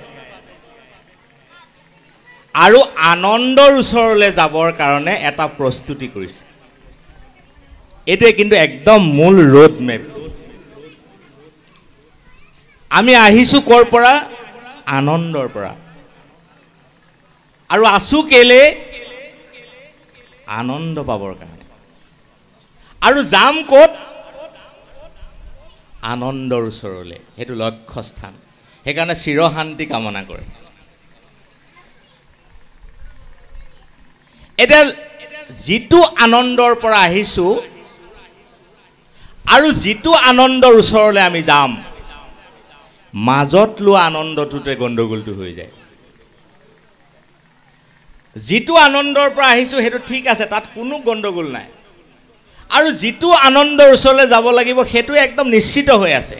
কিন্তু মাজত আমি যিটো আনন্দ লৈ থাকিব লাগে সেইটো ঠিক কৰাত আমি ভুল কৰি আছোঁ। হয় নহয় কথা? আমাৰ প্ৰভুসকল, আমি বসবাস কৰা তিনিখন জগত আছে। এখন জগত পৰম ব্ৰহ্মই নিৰ্মাণ কৰিছে। সেইখন হৰিময় জগত, বিষ্ণুময় জগত বা 100% শুদ্ধ, পিয়ৰ 100% পিয়ৰ। এখন কৰিছে ব্ৰহ্মাই 50% মায়া, 50% সত্ত্বগুণ সাত্বিক। ব্ৰহ্মা নিজেও মায়াত টোপনি গৈ আছে। আকৌ মাধৱদেৱে মায়াৰ শয্যাত ধুনীয়াকৈ হোৱা মানুহ এজনৰ কথাই উল্লেখ কৰিছে বিশেষভাৱে, ব্ৰহ্মা। হয় নহয়? বাকী আমাক আদিৰ ভিতৰতহে ধৰিছে, হয়নে? আৰু 3 নম্বৰ এখন জগত আমাৰ লগত আছে। এইখন কিন্তু আপুনি মই নিজে নিৰ্মাণ কৰি লোৱা জগত, যিখন 100% ভেজাল। এই ভেজাল জগতখন কোনে নিৰ্মাণ কৰে? প্ৰথম নামঘোষা য'ত আৰম্ভ হৈছিল, আমাৰ লগত থকা অবিদ্যা, মায়া, বাসনা, কামনা, লোভ, লালসা, এইবিলাকেৰে সৈতে আপুনি মই নিজে নিৰ্মাণ কৰি লোৱা জগত। আৰু তাৰ পৰা যিটো আনন্দ জন্ম হয়, সেই আনন্দটোৰ নাম দিছে আখুৰিক আনন্দ। ক্ৰোধৰ পৰা যদি কোনোবাই আনন্দ পাইছে আখুৰিক আনন্দ, লোভৰ পৰা যদি কোনোবাই আনন্দ বুটলিছে আখুৰিক আনন্দ, কামনাৰ পৰা যদি কোনোবাই আনন্দ চূড়ান্ত আনন্দ লৈছে আখুৰিক আনন্দ, বা মদ মাংসৰ্য এই ৰিপুবিলাকৰ পৰা কোনোবাই যদি আনন্দ বুটলিছে এইবোৰ আনন্দ আখুৰিক আনন্দ। আখুৰিক আনন্দত মুক্তি নাই, আখুৰিক আনন্দত আচল সুখটো নাই। মহাপুৰুষ মাধৱদেৱে কৃপা কৰি বৈষয়িক মানুহে এই ভুলটো যাতে নকৰে। কোনটো ভুল? যিটো মাজ বাটত আহি আমি কৰি আছোঁ, সেই ভুলটো যাতে নকৰে। কোনটো ভুল? আচল সুখ, আচল আনন্দ, আচল আনন্দ দাতাগৰাকীক চিনাত যাতে ভুল নকৰে। কোন আনন্দ? ঈশ্বৰৰ নামটোৰ লগতে গোটেই আনন্দবিলাক আছেনে নাই? সচ্চিদানন্দ, সৎচিত আনন্দ, স্বৰূপানন্দ, হৃদয় আনন্দ, ৰমা আনন্দ, দয়া আনন্দ, হৃদয় আনন্দ, ঘনা আনন্দ। কিমান আনন্দ আনন্দ আনন্দ। তেওঁ আনন্দ স্বামী নহয় জানো? গতিকে এইখন আনন্দৰ জগত, কোনখন আনন্দৰ জগত? য'ত বিষয় নাই। বিষয় মানে বন্ধন নাই। য'ত আছে কেৱল মোক্ষ। মোক্ষ মানে কি? কৃষ্ণ কথা অমৃত। এটা অমৃত কি? এই যে আমাৰ আমুল তাজা এভৰিডে গাখীৰে যি আমি অমৃত বনাওঁ, খুৱাওঁ, য'ৰ পৰা গেছ এচিডিটি হয় নহয়, সেই অমৃতৰ কথা কোৱা নাই। সংসাৰত এবিধে অমৃত আছে, কৃষ্ণ নামামৃত, কৃষ্ণ কথামৃত, কৃষ্ণ গুণামৃত, কৃষ্ণ ভাৱামৃত।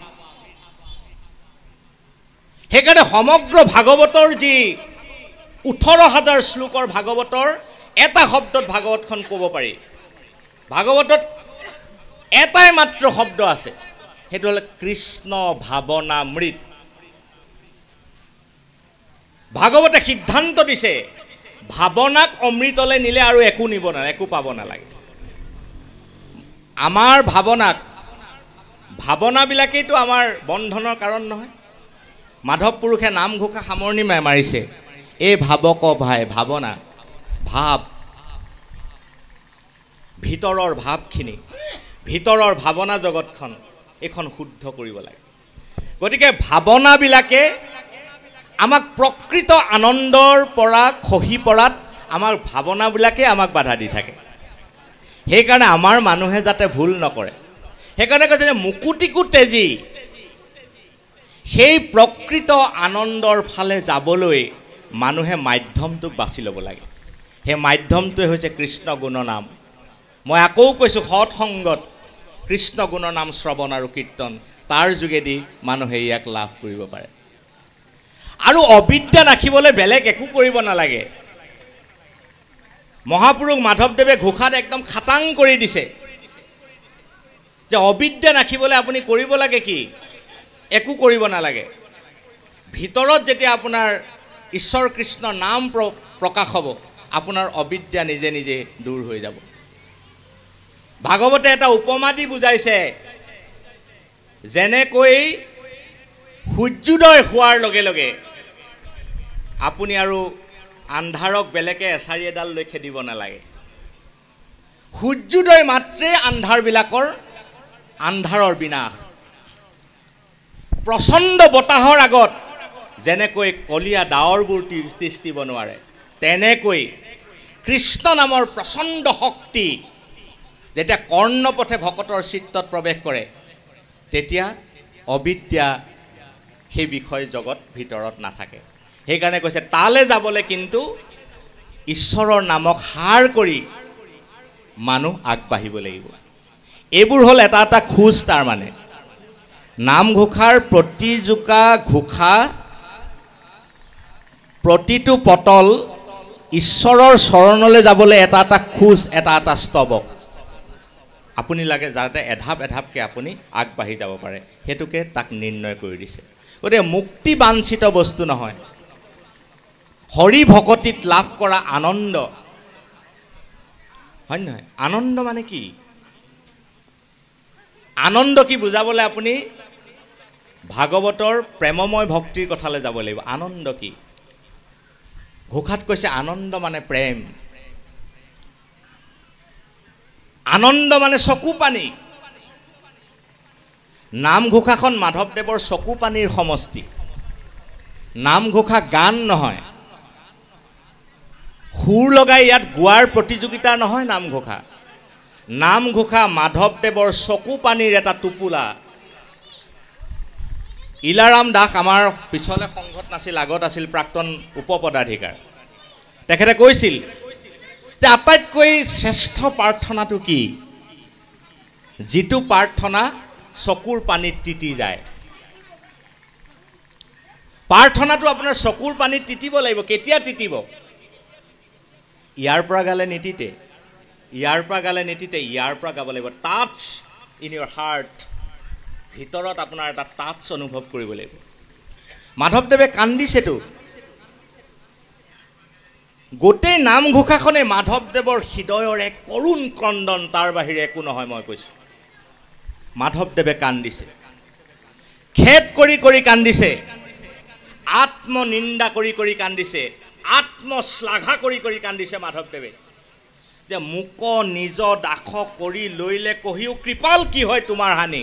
মোক অকণমান দাস কৰি লোৱা না, কি হয়? খেদ হয়নে? মোক দাস কৰি লোৱা। চাব দেই কেনেকৈ। প্ৰথমতে কৈছে যে ইবাৰ কৃপা কৰে, ইবাৰ মানে এই জন্মলে। পিছত মাধৱদেৱে ভাবিলে যে ইমান ডাঙৰকৈ নিদিব পাৰে। শেষত কৈছে এবাৰ কৃপা কৰা। চাওক, দাস হৈয়া তজু সেৱা নকৰিলোঁ, কি কৰিলোঁ তেতিয়াহ'লে? ইটো অপৰাধৰ চিকিৎসা নাই, মই দ্ৰোহী আৰু দোষক ক্ষমা কৰা স্বামী। গোটেই নামঘোষাখনে হ'ল চকু পানীৰ এটা ধাৰা।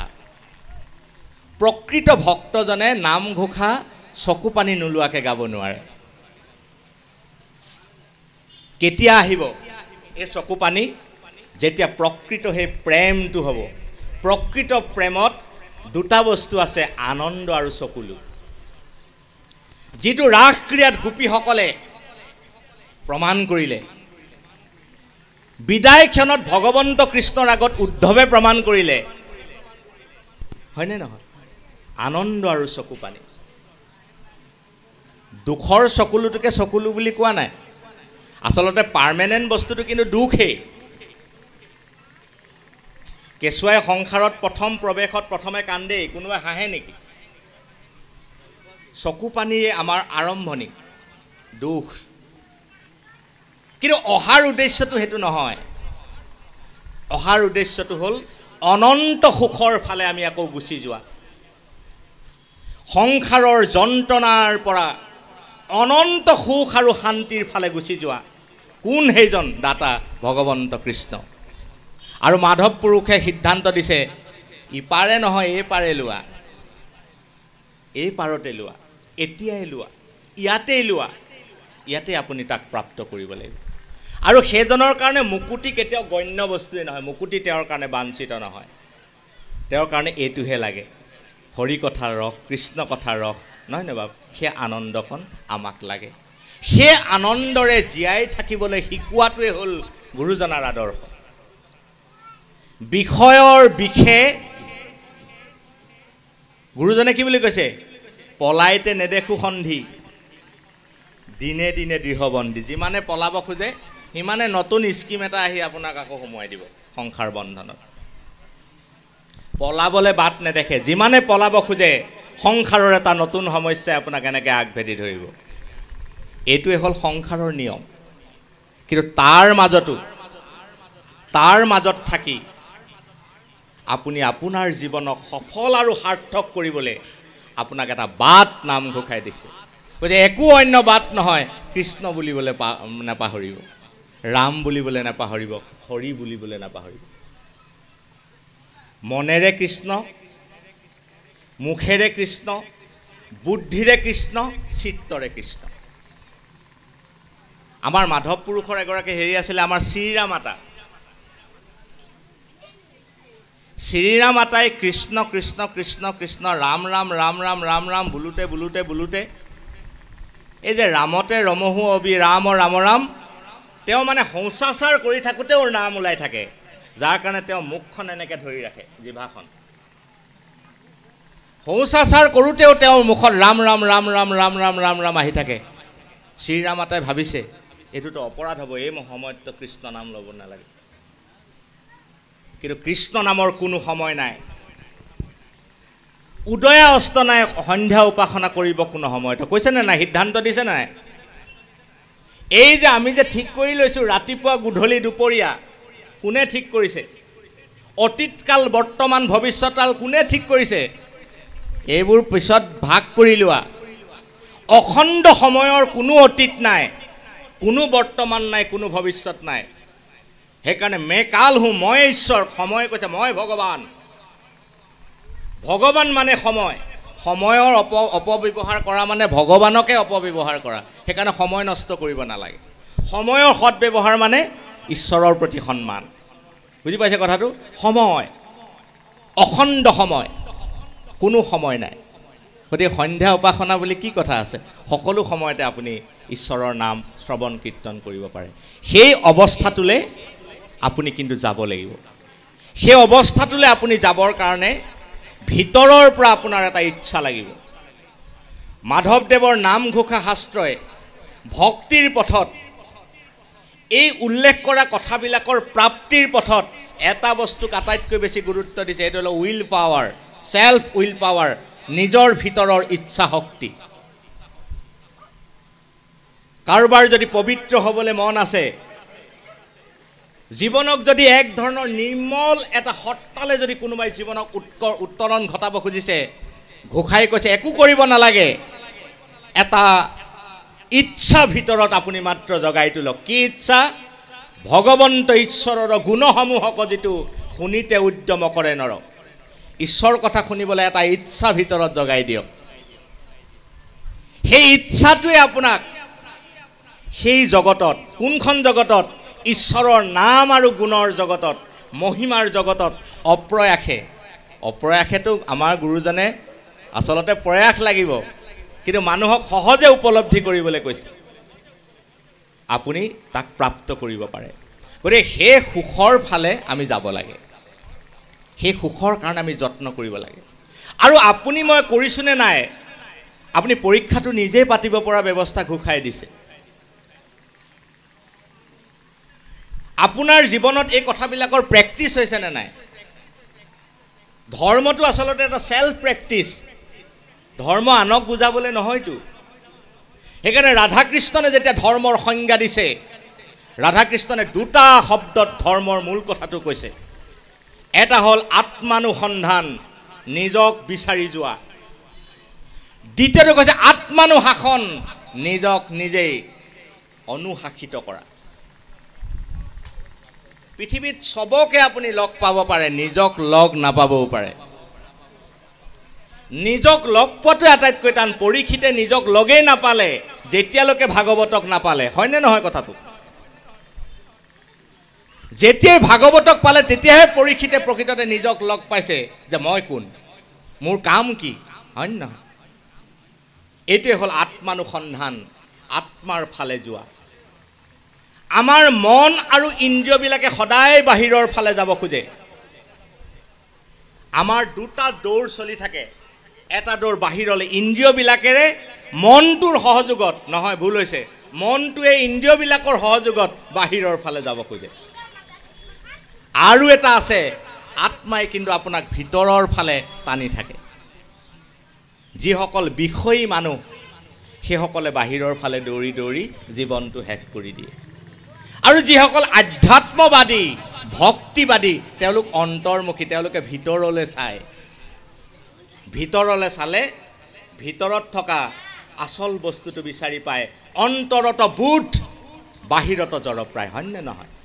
বাহিৰৰ জড় জগতৰ বিপৰীতে ভিতৰত থকা চৈতন্য জগতখন মানুহজনে চিনি পায়, তেতিয়া আৰু তেওঁ ভুল নহয়। আৰু তেওঁ বাছি ল'ব পাৰে মোৰ কাৰণে সুখ কি, আনন্দ কি, প্ৰয়োজন কি, মুকুতি কি, ভকতি কি, গতি কি তেওঁ নিৰ্ণয় কৰি ল'ব পাৰে। সেই উপায়টোৱে নামঘোষাই দিছে। কৈছে বেছি কষ্ট কৰিব নালাগে, সাধু সংগত কৃষ্ণ নাম লওক, এইটোৱে পথ। যাওক গোবিন্দৰ নাম গুণ কীৰ্তন কৰন্তে জানা কিঞ্চিতেকো নাহিকে প্ৰয়াস নিজ গুণ লুব্ধ হৰি কীৰ্তন কৰন্তে আহি হৃদয়তে হুৱন্ত প্ৰকাশ ৰাম হৃদয়তে হুৱন্ত প্ৰকাশ যি সবচতুৰণৰে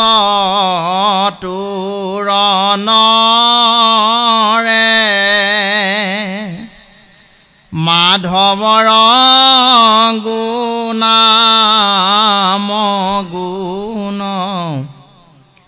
কীৰ্তন কৰন্ত সাৱধানে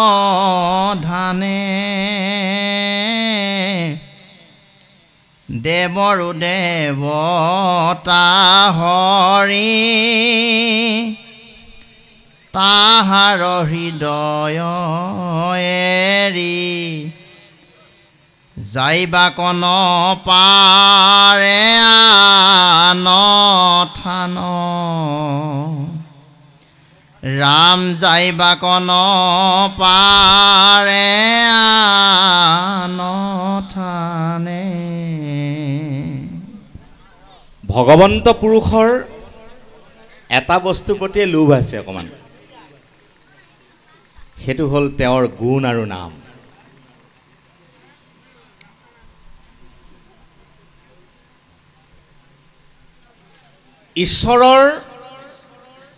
ঈশ্বৰে বিচৰা বস্তু তেওঁৰ ভক্তসকলে কৰা তেওঁৰ নাম আৰু গুণ কীৰ্তন। আমি যে এই অৰ্চন কৰোঁ, অৰ্চন নৈবেদ্য আমি অৰ্পণ কৰোঁ, হয়নে? আমি নৈবেদ্য অৰ্পণ কৰোঁ নহয়, কল দিওঁ, আপেল দিওঁ, আজিকালি দিয়ে নহয়, কাবেলি চানা সোমাল নাম প্ৰসংগ আমাৰ শৰাইত, বিলাতী বগৰী। আচলতে আমি থলুৱা উৎপাদিত বস্তুখিনিক বাদ দি কিন্তু অন্তত নৈবেদ্যৰ শৰাইখনত আমি বিদেশী আৰু হেৰি বস্তু কিন্তু ব্যৱহাৰ কৰিব নালাগে। আমি বাকীবোৰ নাই পৰা বাৰু, অন্তত আমাৰ এই শৰাইখনকে আমি শৰাই দ্ৰব্যখিনিকে আমি অকণমান, গুৰুজনে দুটা কাম কৰিছিল নহয়, এটা জাতীয় অৰ্থনীতি, আঞ্চলিকতাবাদ, চব ইয়াতে আছিলে আচলতে।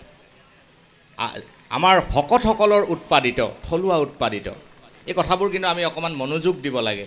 ৰিলেক্স কৰোঁতে কৰোঁতে কৰোঁতে কৰোঁতে কৰোঁতে চব বস্তু আমাৰ হাতৰ পৰা গুচি গৈছে। যি নহওক,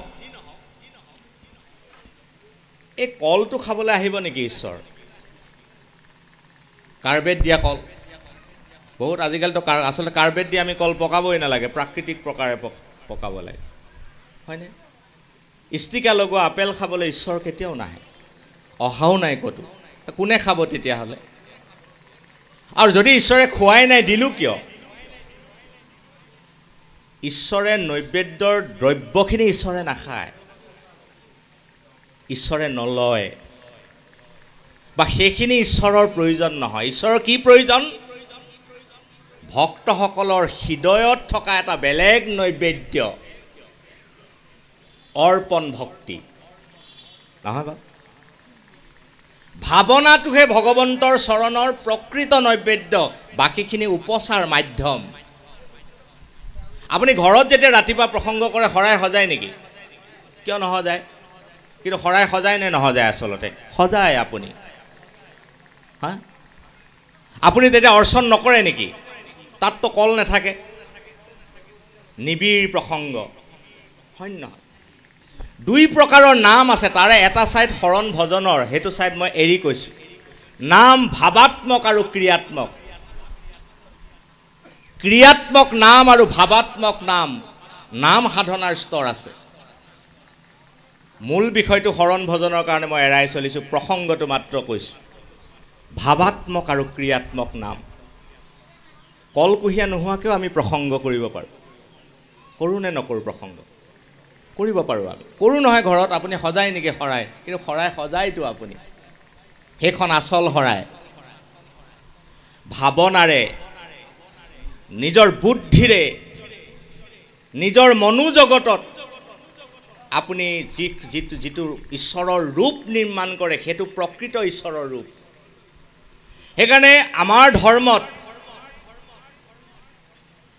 আমাৰ হেৰি মূৰ্তি নাই চিন্ময় মৃন্ময় মূৰ্তি নাই কিন্তু শব্দ ব্ৰহ্মৰ মূৰ্তি আছে আমাৰ মহাপুৰুষ শংকৰদেৱ আৰু মাধৱদেৱে দুইজনে মিলি কীৰ্তন পুথিত ধ্যান বৰ্ণন বুলি পিছফালে হেৰি এটা আৰু আগফালে দুভাগ কীৰ্তন আছে মহাপুৰুষ মাধৱদেৱে লিখিছে তাত আৰু শংকৰদেৱেও লিখিছে কাৰণ কীৰ্তন পিছতে সংকলন হৈছে আপোনালোকে জানে ঈশ্বৰৰ ৰূপ ধ্যানৰ আজিকালি যাক মেডিটেশ্যন বুলি কয়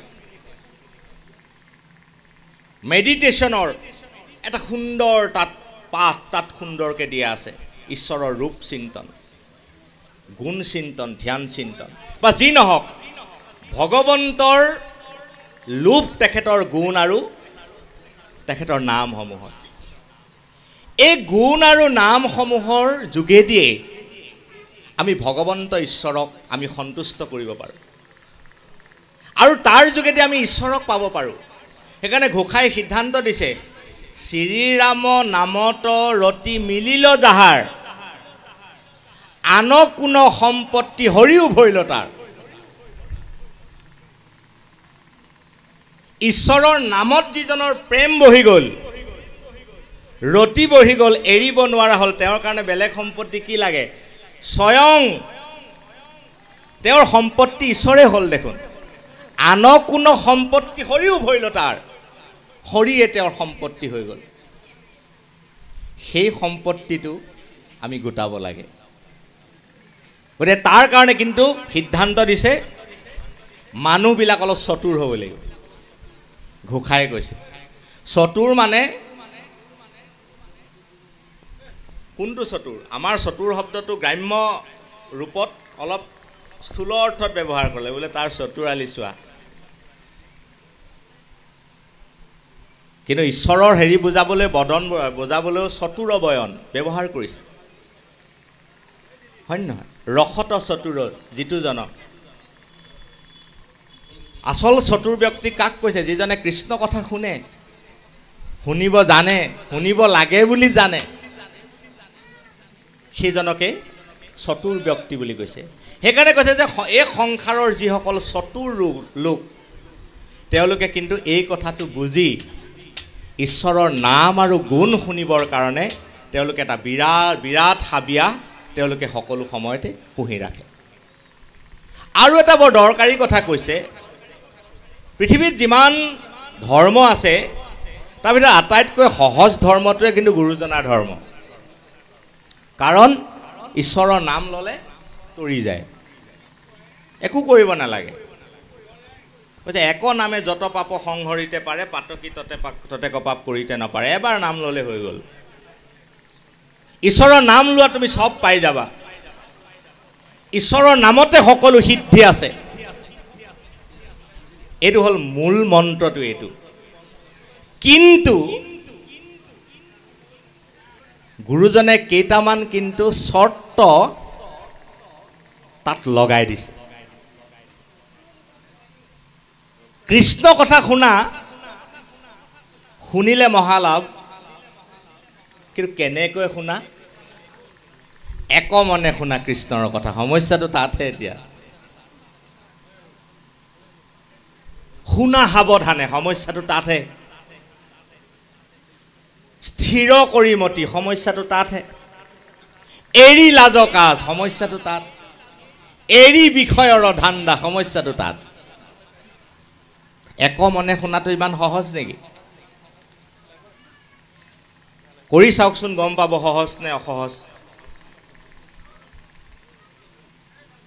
চিত্তটো স্থিৰ কৰি শুনাটো ইমান সহজ নেকি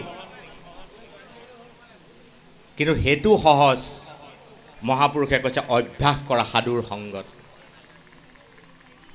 অভ্যাস কৰা কায় বাক্য মনেৰে হৈতে অভ্যাস কৰা শৰীৰটোৰে অভ্যাস কৰা মনেৰে অভ্যাস কৰা বাক্যৰে বাণীৰে অভ্যাস কৰা সেই অভ্যাসৰ দ্বাৰা তুমি সেই জগতটো ফল প্ৰাপ্ত কৰিব পাৰিবা গতিকে আমি আসলতে ইয়াত থকাবোৰ এই আটাইতকৈ একোটা একোটা অঞ্চলৰ চতুৰ মানুহ এটা চতুৰ হৈ আমি এক মনে এক ধ্যানেৰে হৈতে কৃষ্ণ কথাত আমি নিজক নিমগ্ন কৰিবৰ কাৰণে আমি যত্ন কৰিব লাগিব আৰু আপুনি যত্ন কৰিছেনে নাই আপুনি গম পাই যাব মহাপুৰুষ মাধৱদেৱে কৈছে কেইটামান পৰীক্ষা পাতিছে মাধৱদেৱে নিজৰ ওচৰত আত্মমূল্যায়ন হেতু আটাইতকৈ টান আকৌ নিজে নিজৰ পৰীক্ষা পতাটো আনে কাৰোবাক ভাল বেয়া এই বুলি কোৱাটো বৰ সহজ কিন্তু নিজে নিজৰ যেটো মূল্যায়ন এটো বৰ টান মাধৱদেৱে আকৌ আনক নিন্দা কৰা নাই আত্মনিন্দাহে কৰিছে হয় না কাক নিন্দা কৰিছে জিভাখনক নিন্দা কৰিছে কৰ্ণক নিন্দা কৰিছে পাওজুৰিক নিন্দা কৰিছে মনটোক নিন্দা কৰিছে নে নাই মাধৱদেৱে নাকটোক নিন্দা কৰিছে হয় নে নহয় কৰ্ণক নিন্দা কৰিছে তো কাণখনৰ কি কাম আছে যদি কৃষ্ণ কথাই শুনা নাই জিভাৰ কি কাম আছে কৃষ্ণ কথাৰ যদি স্বাদ ল'ব পৰা নাই চকুজুৰি কি কাম আছে কৃষ্ণৰ স্থান যদি দৰ্শন কৰিব পৰা নাই পদৰ যুগলৰ কি কাম আছে কৃষ্ণৰ স্থানলৈ যদি যাব পৰা নাই কাক নিন্দা কৰিছে নিজৰ ইন্দ্ৰিয় বৃত্তিবিলাকক নিন্দা কৰিছে এই যে যেটো আত্মমূল্যায়ন সেলফ এক্সামিনেশন নিজে নিজৰ পৰীক্ষাত বহুৱাটো ঘোষাৰ মই যেটো কথা ক'ব খুজিছো এটো কথাই কৈছে মাধৱ পুৰুষে যে প্ৰথম আপুনি এটা প্ৰমাণ পাব আপোনাৰ বৈৰাগ্য আহিব কিছুমান বিষয়ৰ প্ৰতি আপোনাৰ ভিতৰত এটা বৈৰাগ্য জন্মিব আৰু এই বৈৰাগ্যটোৱে ঈশ্বৰৰ নাম সাধনাৰ আপোনাৰ জীৱনত পৰা প্ৰভাৱ বা ক্ৰিয়াৰ এটা ফল বৈৰাগ্য আহিব ধীৰে ধীৰে আগতে ভাল লগা কিছুমান বস্তু ভাল নলগা হ'ব য'ত সকলোৱে জপিয়াই আনন্দ কৰে সেই আনন্দ আপোনাৰ ভাল নালাগিব চাবচোন আপোনালোকৰ ৰুচিটো লাহে লাহে পৰিৱৰ্তন হৈ যাব য'ত সকলোৱে আনন্দত উদ্বাউল হৈ যায় আপোনাৰ কিবা এটা আনইজি লাগিব আপোনাৰ ৰুচিটো পৰিৱৰ্তন হৈ যাব মনৰ আপোনাৰ প্ৰয়োজনবিলাক অলপ সলনি হৈ যাব বেলেগত ভাল লগা হ'ব নহয় আপোনাৰ আনন্দৰ মাধ্যমটো বদলি হৈ যাব সেই কথাটোকে কৈছে যে নিপুণসকলে অত্যন্ত সাৱধানেৰে হৈতে কৃষ্ণ কথাত নিজক নিমগ্ন কৰিব লাগে আৰু ইয়ে আপোনাক সেই ফলৰ ফালে আপোনাক লৈ গৈ থাকিব যাওক কৃষ্ণ যিটো দেৱ ভগৱন্ত বেদুজাকন জানন্ত তেন্তে নিজ কীৰ্তনত বৈশ্য জানি মাধৱৰ নাম কীৰ্তন কৰিও সদা ইটো সবে শাস্ত্ৰৰ ৰহস্য ইটো সবে শাস্ত্ৰৰ ৰহস্য হৰি ভক্তি সৰোবৰে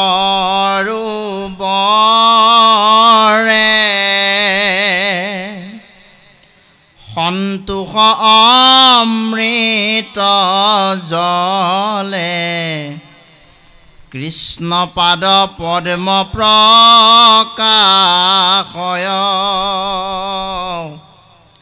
ৰাম নাম ৰাজহংসে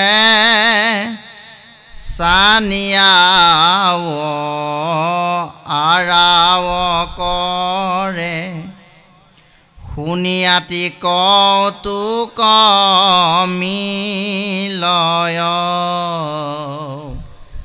ৰাম শুনিয়াতি কৌতুক মিলয় সমস্তে তীৰ্থত স্নান কৰিলে সৰ্বযজ্ঞ দীক্ষিত ভৈলে যেতু জন সমস্তে দানৰ ফল সিজনে পাইলে আতি যিটো কৰে হৰিৰ কীৰ্তন ৰাম যিটো কৰে হৰিৰ কীৰ্তন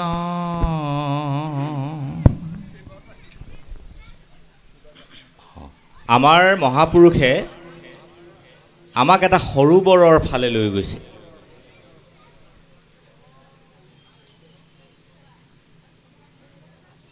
আমাৰ সংসাৰখনো এটা সৰোবৰে প্ৰতীক আৰু আধ্যাত্মিক অৰ্থত এই যে গ্ৰাহ গজেন্দ্ৰৰ যিখন যুদ্ধ সেই যুদ্ধখন আমি সকলোৱে কৰি থকা এখন যুদ্ধ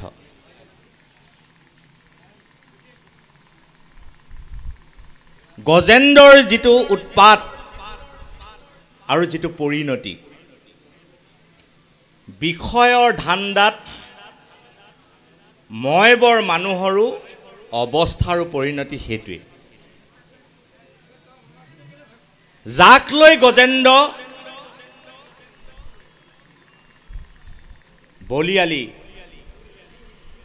নহয় শক্তিমান হৈছিল তাৰ যিটো ফল সেই একেটা ফলৰে কিন্তু আমি অধিকাৰী সেই অৱস্থাত গজেন্দ্ৰৰ যিটো সামৰণি সেই একেটা সামৰণি কিন্তু আমাৰো হোৱা উচিত খুন্দে মেৰাই পদ্মগুট ওপৰক তুলি গজেন্দ্ৰে শৰণ লৈলে ত্ৰাহি হৰি বুলি বোকাটো পদুম আছে সেইপাহ এপাহ বেলেগ পদুম আৰু মানুহৰ হৃদয়তো এপাহ ফুল পদুম আছে হৃদয় পদ্ম হয়নে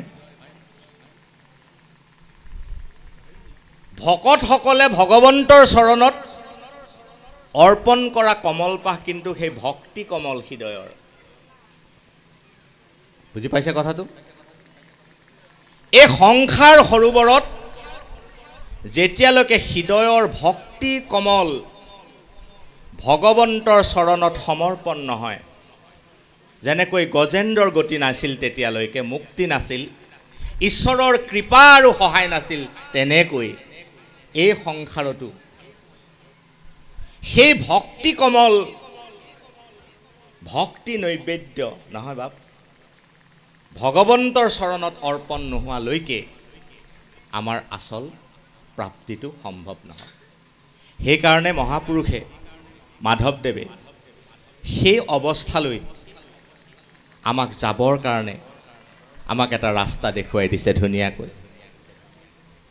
এই সংসাৰ সৰোবৰত পৰি থকা আমি লোকসকলে গজেন্দ্ৰে যিটো উপায় অৱলম্বন কৰি যিটো চূড়ান্ত যিটো সিদ্ধান্ত গজেন্দ্ৰই লৈ ভগৱন্তৰ চৰণত শৰণাপন্ন হৈ নিজৰ মুক্তি প্ৰাপ্ত কৰিছে আমিও সেই পথটো বাছি ল'ব লাগে আৰু সেই পথটোৱে আমাক মনুষ্য জন্ম ধৰাৰ মনুষ্য জন্ম লোৱাৰ যেটো উদ্দেশ্য সেই উদ্দেশ্যটো সেই সিদ্ধান্ত বা ভাৱনাটোৱে আপোনাক ঠিক কৰি দিব গতিকে বাপাইসকল স্বৰূপাৰ্থতে মাধৱদেৱে কোৱাৰ দৰে আমি আটায়ে আসলতে হসাকে সৰুবৰত আমাক গ্ৰাহে ধৰি আছে নে নাই গ্ৰাহে বিষয়ৰ গ্ৰাহে আমাক টানি আছে কালে টানি আছে তাৰ পৰা আমি মুকলি হ'বৰ কাৰণে আমি এটা ৰাস্তা আমি বাছি ল'ব লাগে আৰু আমাৰ কাৰণে সৌভাগ্য কি আমি নিজে ৰাস্তা বাছিবলগীয়া হোৱা নাই মহাপুৰুষে কৃপা কৰি আমাক সেই ৰাস্তাটো আমাৰ কাৰণে মুকলি কৰি দিছে সেই ৰাস্তাটো কি ঈশ্বৰ কৃষ্ণৰ নাম গলত বান্ধা হৃদয়ত বান্ধা গলত বান্ধা আৰু হৃদয়ত বান্ধা এই নাম প্ৰেম এই নাম সাধনাই আপোনাক অপ্ৰয়াসে নি সেই স্থানত উপনীত কৰাব গতিকে মহাপুৰুষ মাধৱদেৱে নামঘোষা শাস্ত্ৰৰ মাজেৰে অনুনাথনা ঘোষাৰ মাজেৰে আমাক সেই অৱস্থাটোলৈ আমাক যোৱাৰ এটা প্ৰেৰণা যোৱাৰ কাৰণে এটা পথ আৰু এটা পোহৰ আমাক সন্ধান দিছে